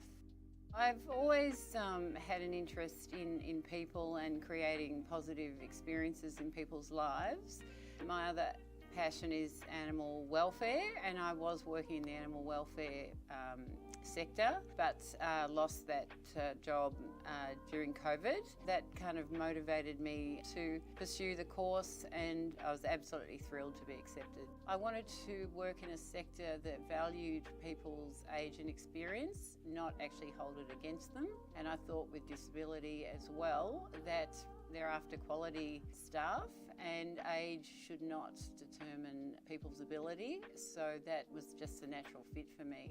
I do like to put back to community. There's a lovely feeling about seeing people benefit from your efforts. It enriches your life, you know, it enriches the lives of others, and basically the world wouldn't go round without people volunteering their time and knowledge and expertise. Just that desire to give back to the community that I value, certainly in my home area, but obviously in a wider context with the work that I'm doing now.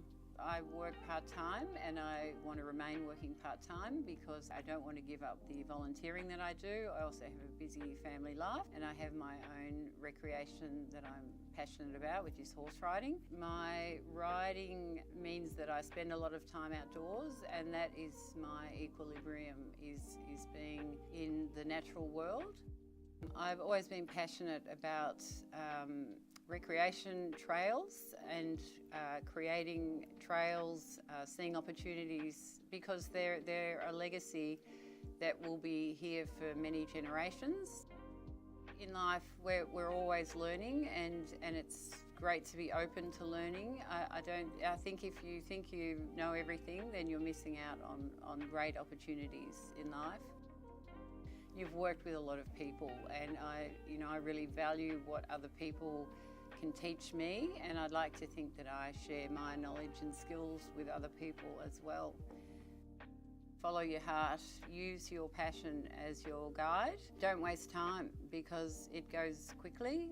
I really feel that if you believe you want something, you need to go in search of that and hunt it down.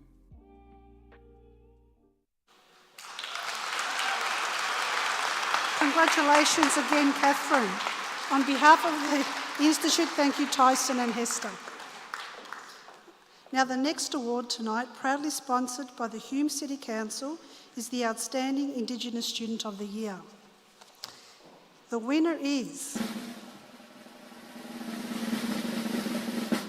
Callie MacDonald.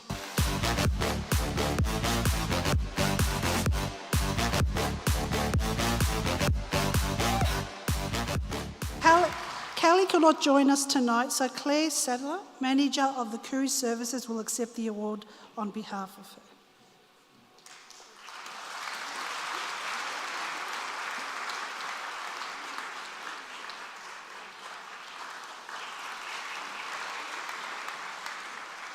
Beautiful. Thank you, Kathy. Congratulations again, Kelly. Thank you on behalf of Melbourne Polytechnic.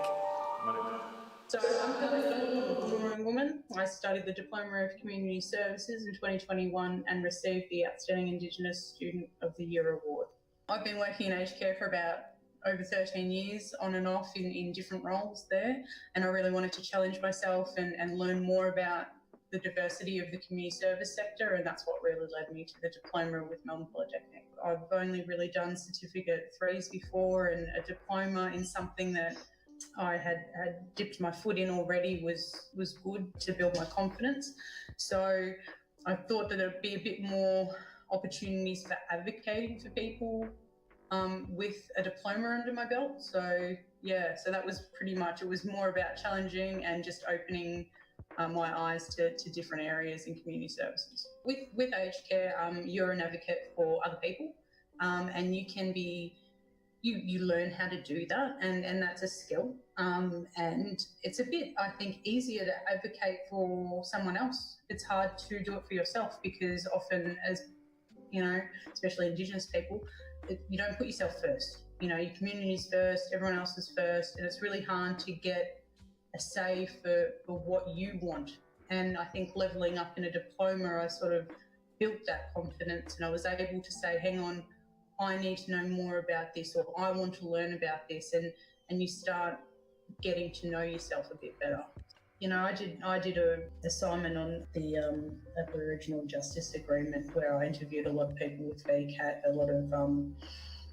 and they said that sometimes through the struggles, education is something that is the way forward. So if you are feeling disempowered, if you're feeling lost, if you're feeling overwhelmed, sometimes you moving forward and getting a certificate of education, even if it's something small, gives you that sense of achievement that's you working hard. So I would say give it a go. It doesn't have to be, it can be a short course, like just to achieve a small skill that gives you the confidence to go and do for others. And then you can teach others, you know, and that's where it is that community continuation. And it can be something that you do for your personal life. It can be something that you do to help others, to help your community. You know, that's where there's not enough mob out there doing leadership things. Think about what you want. Like, think about where you're moving, because you are important and you need to understand yourself before you can do for others. Give it a go, because trying doesn't hurt, you know. You can only succeed, really. You can only move forward. Even if you try and you fail, you still tried and you're still moving forward. Yeah. Congratulations again, Kelly, and thank you on behalf of Melbourne Polytechnic to the Hume City Council. Let's give our 2 award winners another round of applause. And would you please welcome the Manager of Arts, Education and Agri-Tech, Higher Education, Rachel Cowley, to present her department awards.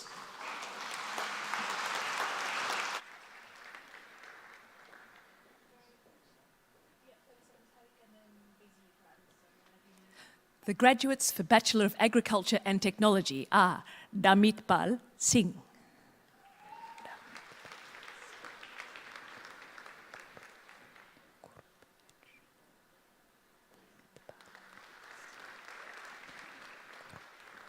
Gurbej Singh,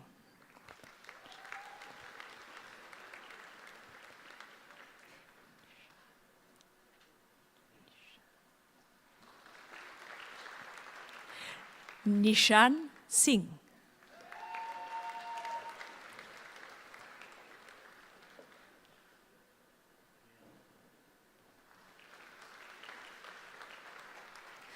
please join me in congratulating our new graduates. The graduates for Bachelor of Education, Early Years are Alicia Cunyeto,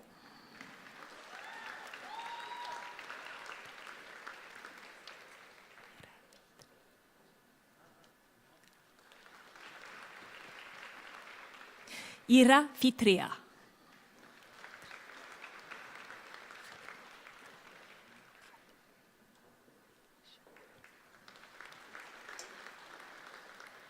Fatima Shamira Muhammad Shahabdin,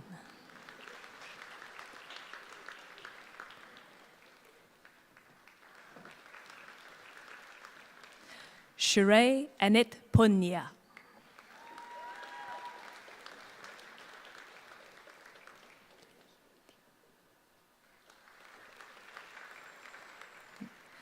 Kylie Li Yi Tio,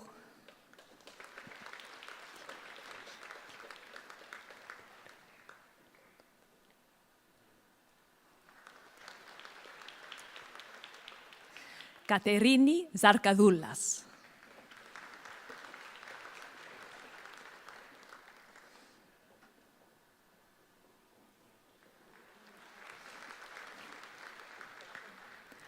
please join me in congratulating our new graduates. The graduates for Bachelor of Education, Early Years and Primary are Listia Sara Augustin,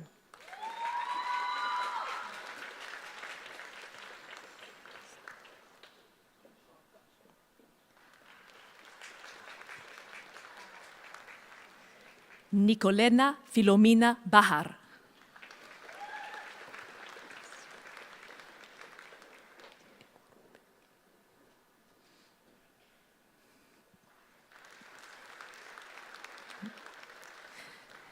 Esta Oluwatosin Enazi Egurube,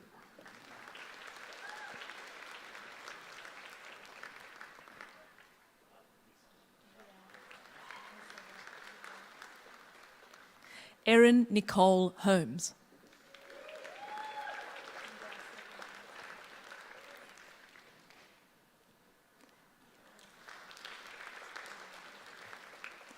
Tanya Dew James,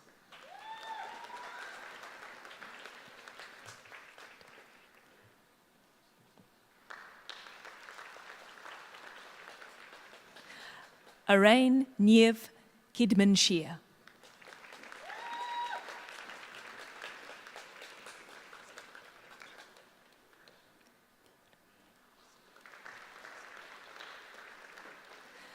Xanthia Ginola Deer Mayhausen,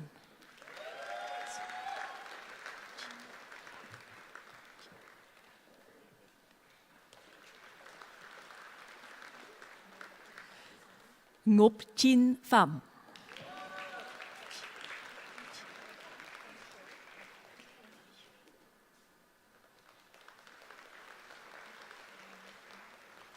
Mei Yue Joanna Tan,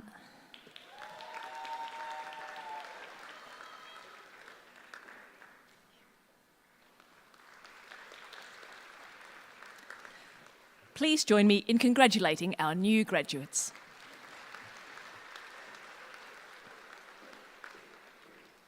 The graduate for Associate Degree of Early Years Studies is Fatima Asna Kadi Mudianselage Gedhara Nurul Amin.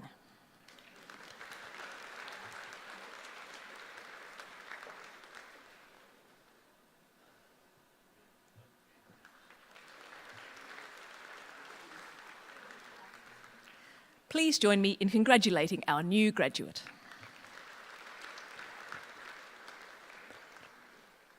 The graduate for Bachelor of Equine Studies is Laura Daniela Lucas Chavez.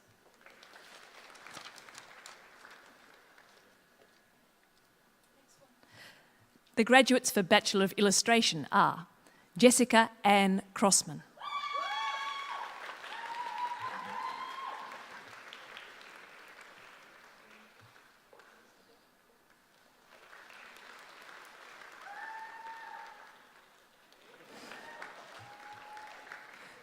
Dawn Iris Dankomen,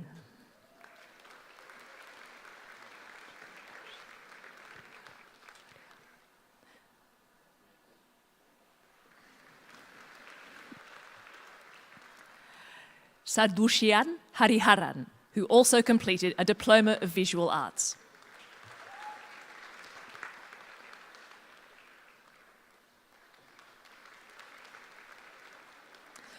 Claudia Morga,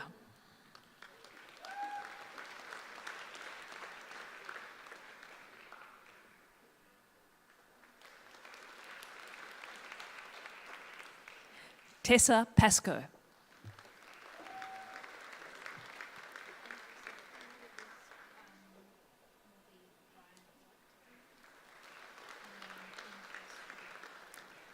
please join me in congratulating our new graduates.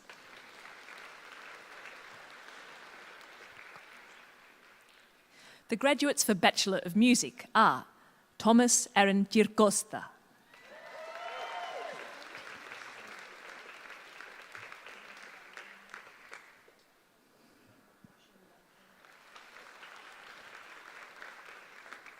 Shelley Jane Dunlop,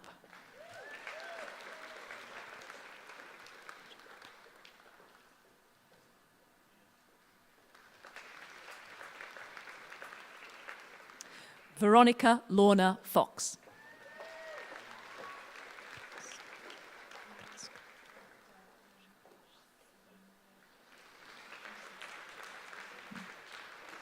Jadava Harley.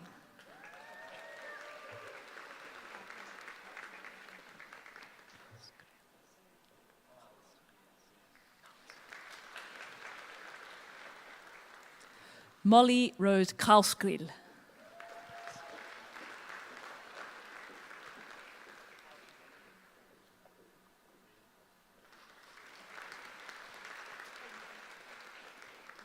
Callum Paul Lee Gow.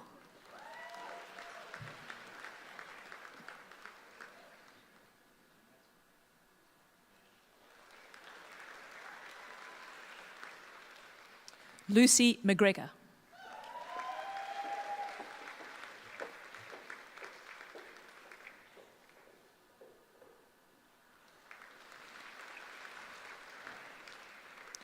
Please join me in congratulating our new graduates.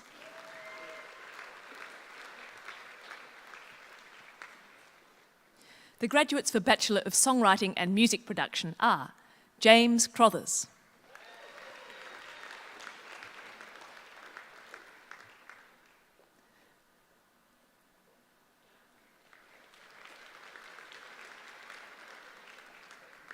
Stella Louise Delmenico,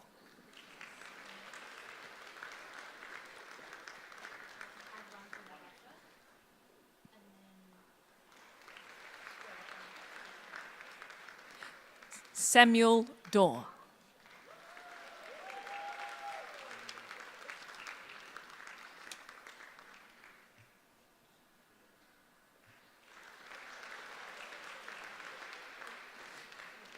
please join me in congratulating our new graduates.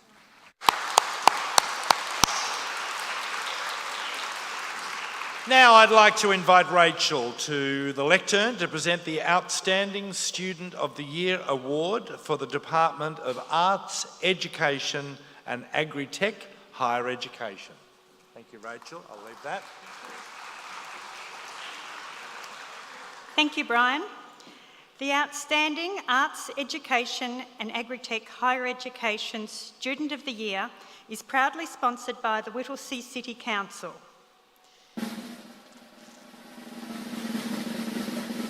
And the award winner is Callum Lee Gow.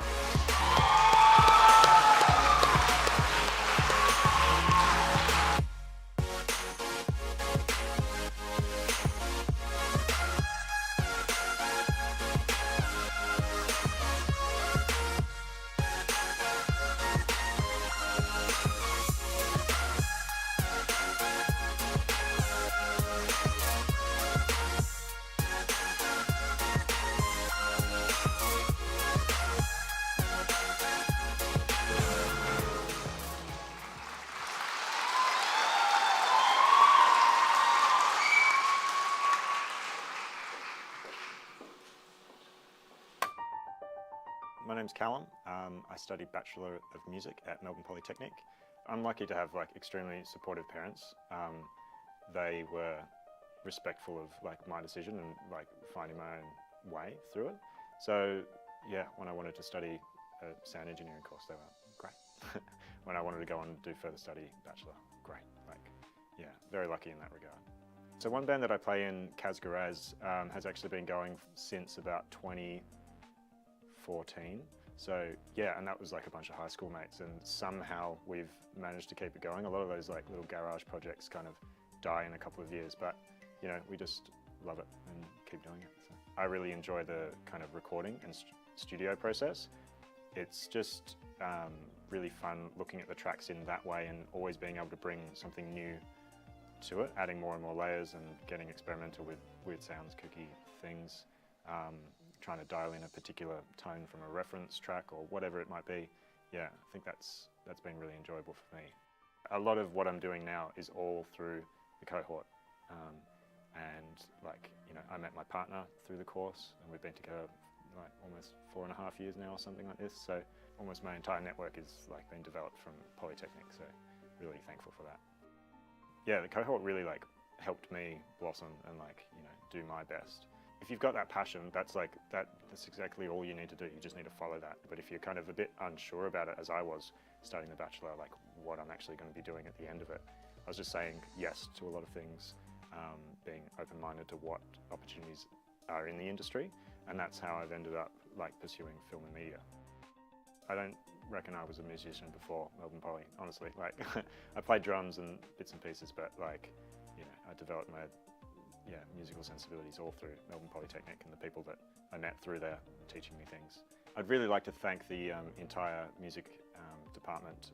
They're a really tight-knit team. They're constantly working to improve the course, the structure of it, and it's inspiring to see them playing together, and that's a really, really great experience. Big thanks to Mum and Dad. They helped me through the course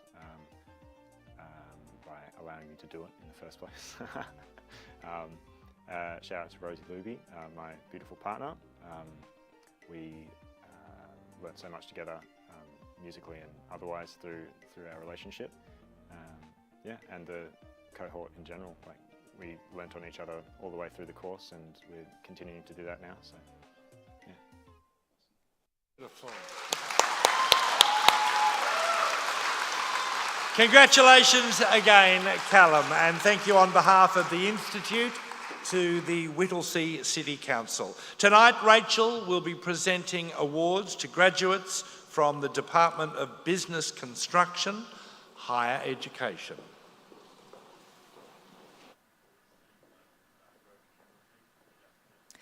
The graduate for Bachelor of Accounting is Ang Tho Nguyen.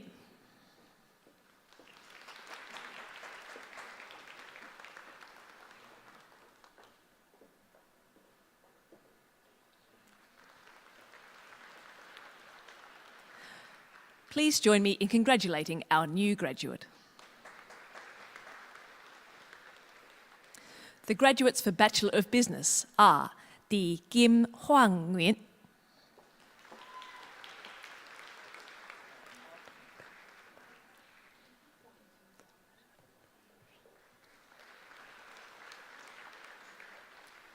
Santosh Pandey,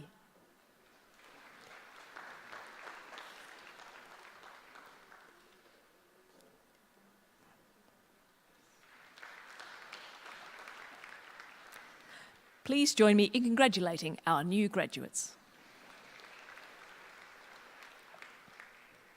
The graduates for Bachelor of Information Technology are Barshat Paraduli,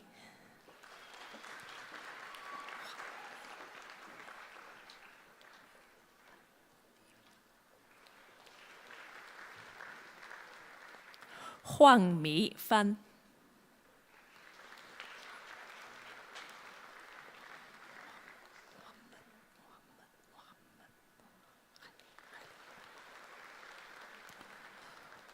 Mohammed Josefa Shahbaz,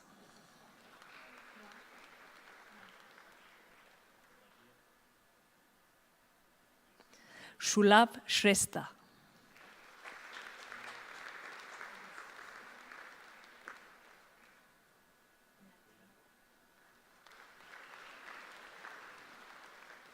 please join me in congratulating our new graduates. The graduate for Master of Professional and Practicing Accounting is Tee Le Zung Le.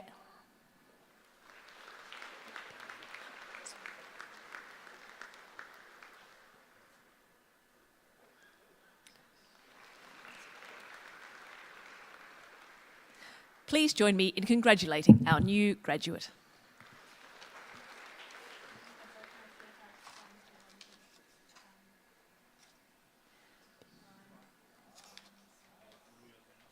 See someone waiting there, but you are very punctual, aren't you? Let's go now to Rachel presenting 5 additional awards, and we will continue. Advanced Diploma of Building Design, Architectural, Nathaniel Wheatley.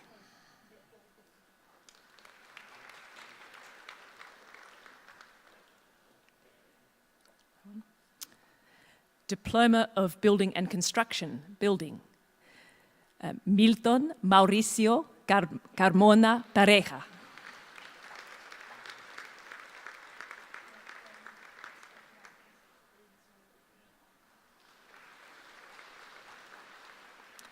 Please join me in congratulating our new graduate.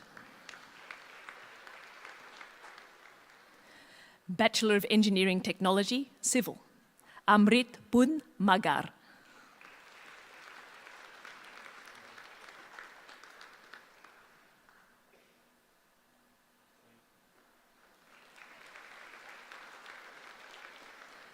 Please join me in congratulating our new graduate.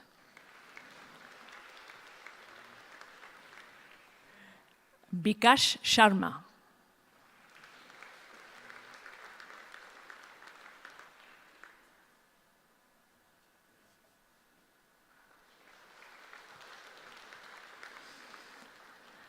Please join me in congratulating our new graduate. Advanced Diploma of Engineering Technology, Satinder Singh.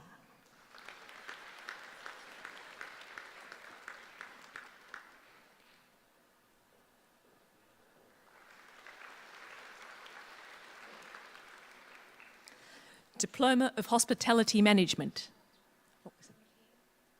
Bemina Henedige Vishwa Darshana Piris.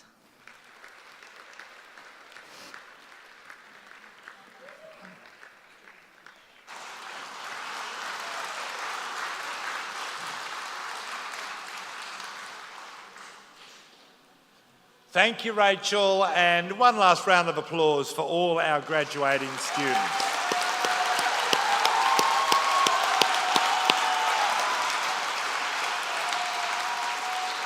I'd now like to welcome back Kathy Fraser, Melbourne Polytechnic's Executive Director, Student Engagement, International and Community Partnerships, back to the stage to present the overall Higher Education Student of the Year Award.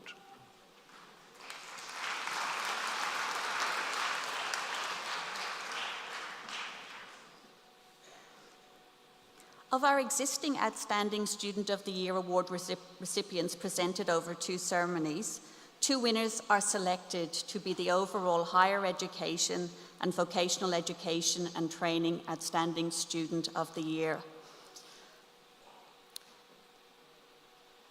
The 2022 Outstanding Higher Education Student of the Year is Callum Lee Gow. Welcome back to the stage, Callum.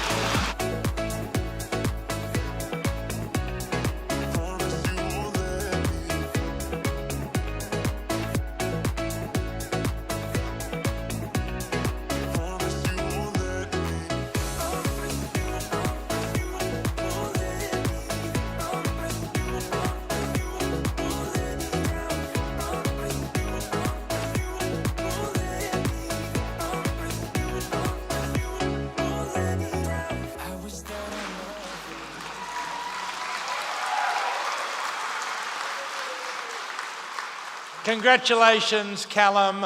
We've seen the video. One more big hand for Callum. And thank you, Kathy. Congratulations again, ladies and gentlemen, to all our winners tonight. Thank you for coming. And can I just say, it makes an MC's job so much easier when we have an audience that is attentive and enthusiastic and respectful. So I think you need to give yourselves a hand.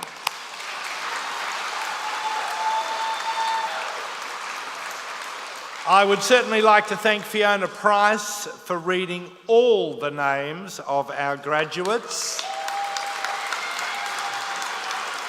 And special thanks to our Auslan interpreters, Tim Potter and Catherine Selvaraju. A big thank you to Melbourne Polytechnic floristry team. And finally, our thanks, yes,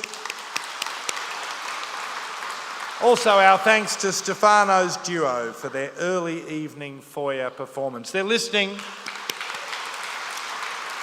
We'd love you to join us in the foyer for the next hour or so for a post-graduation celebration. You'll meet Polytechnic staff and other graduates and their guests. And a final reminder that photography will take place, I believe, on level 2. So, it's a thank you from me and a good night from me. And now, to bookend the evening, ladies and gentlemen, would you please stand for the academic procession.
Good night, ladies and gentlemen. Take care of each other, and we'll see you next time.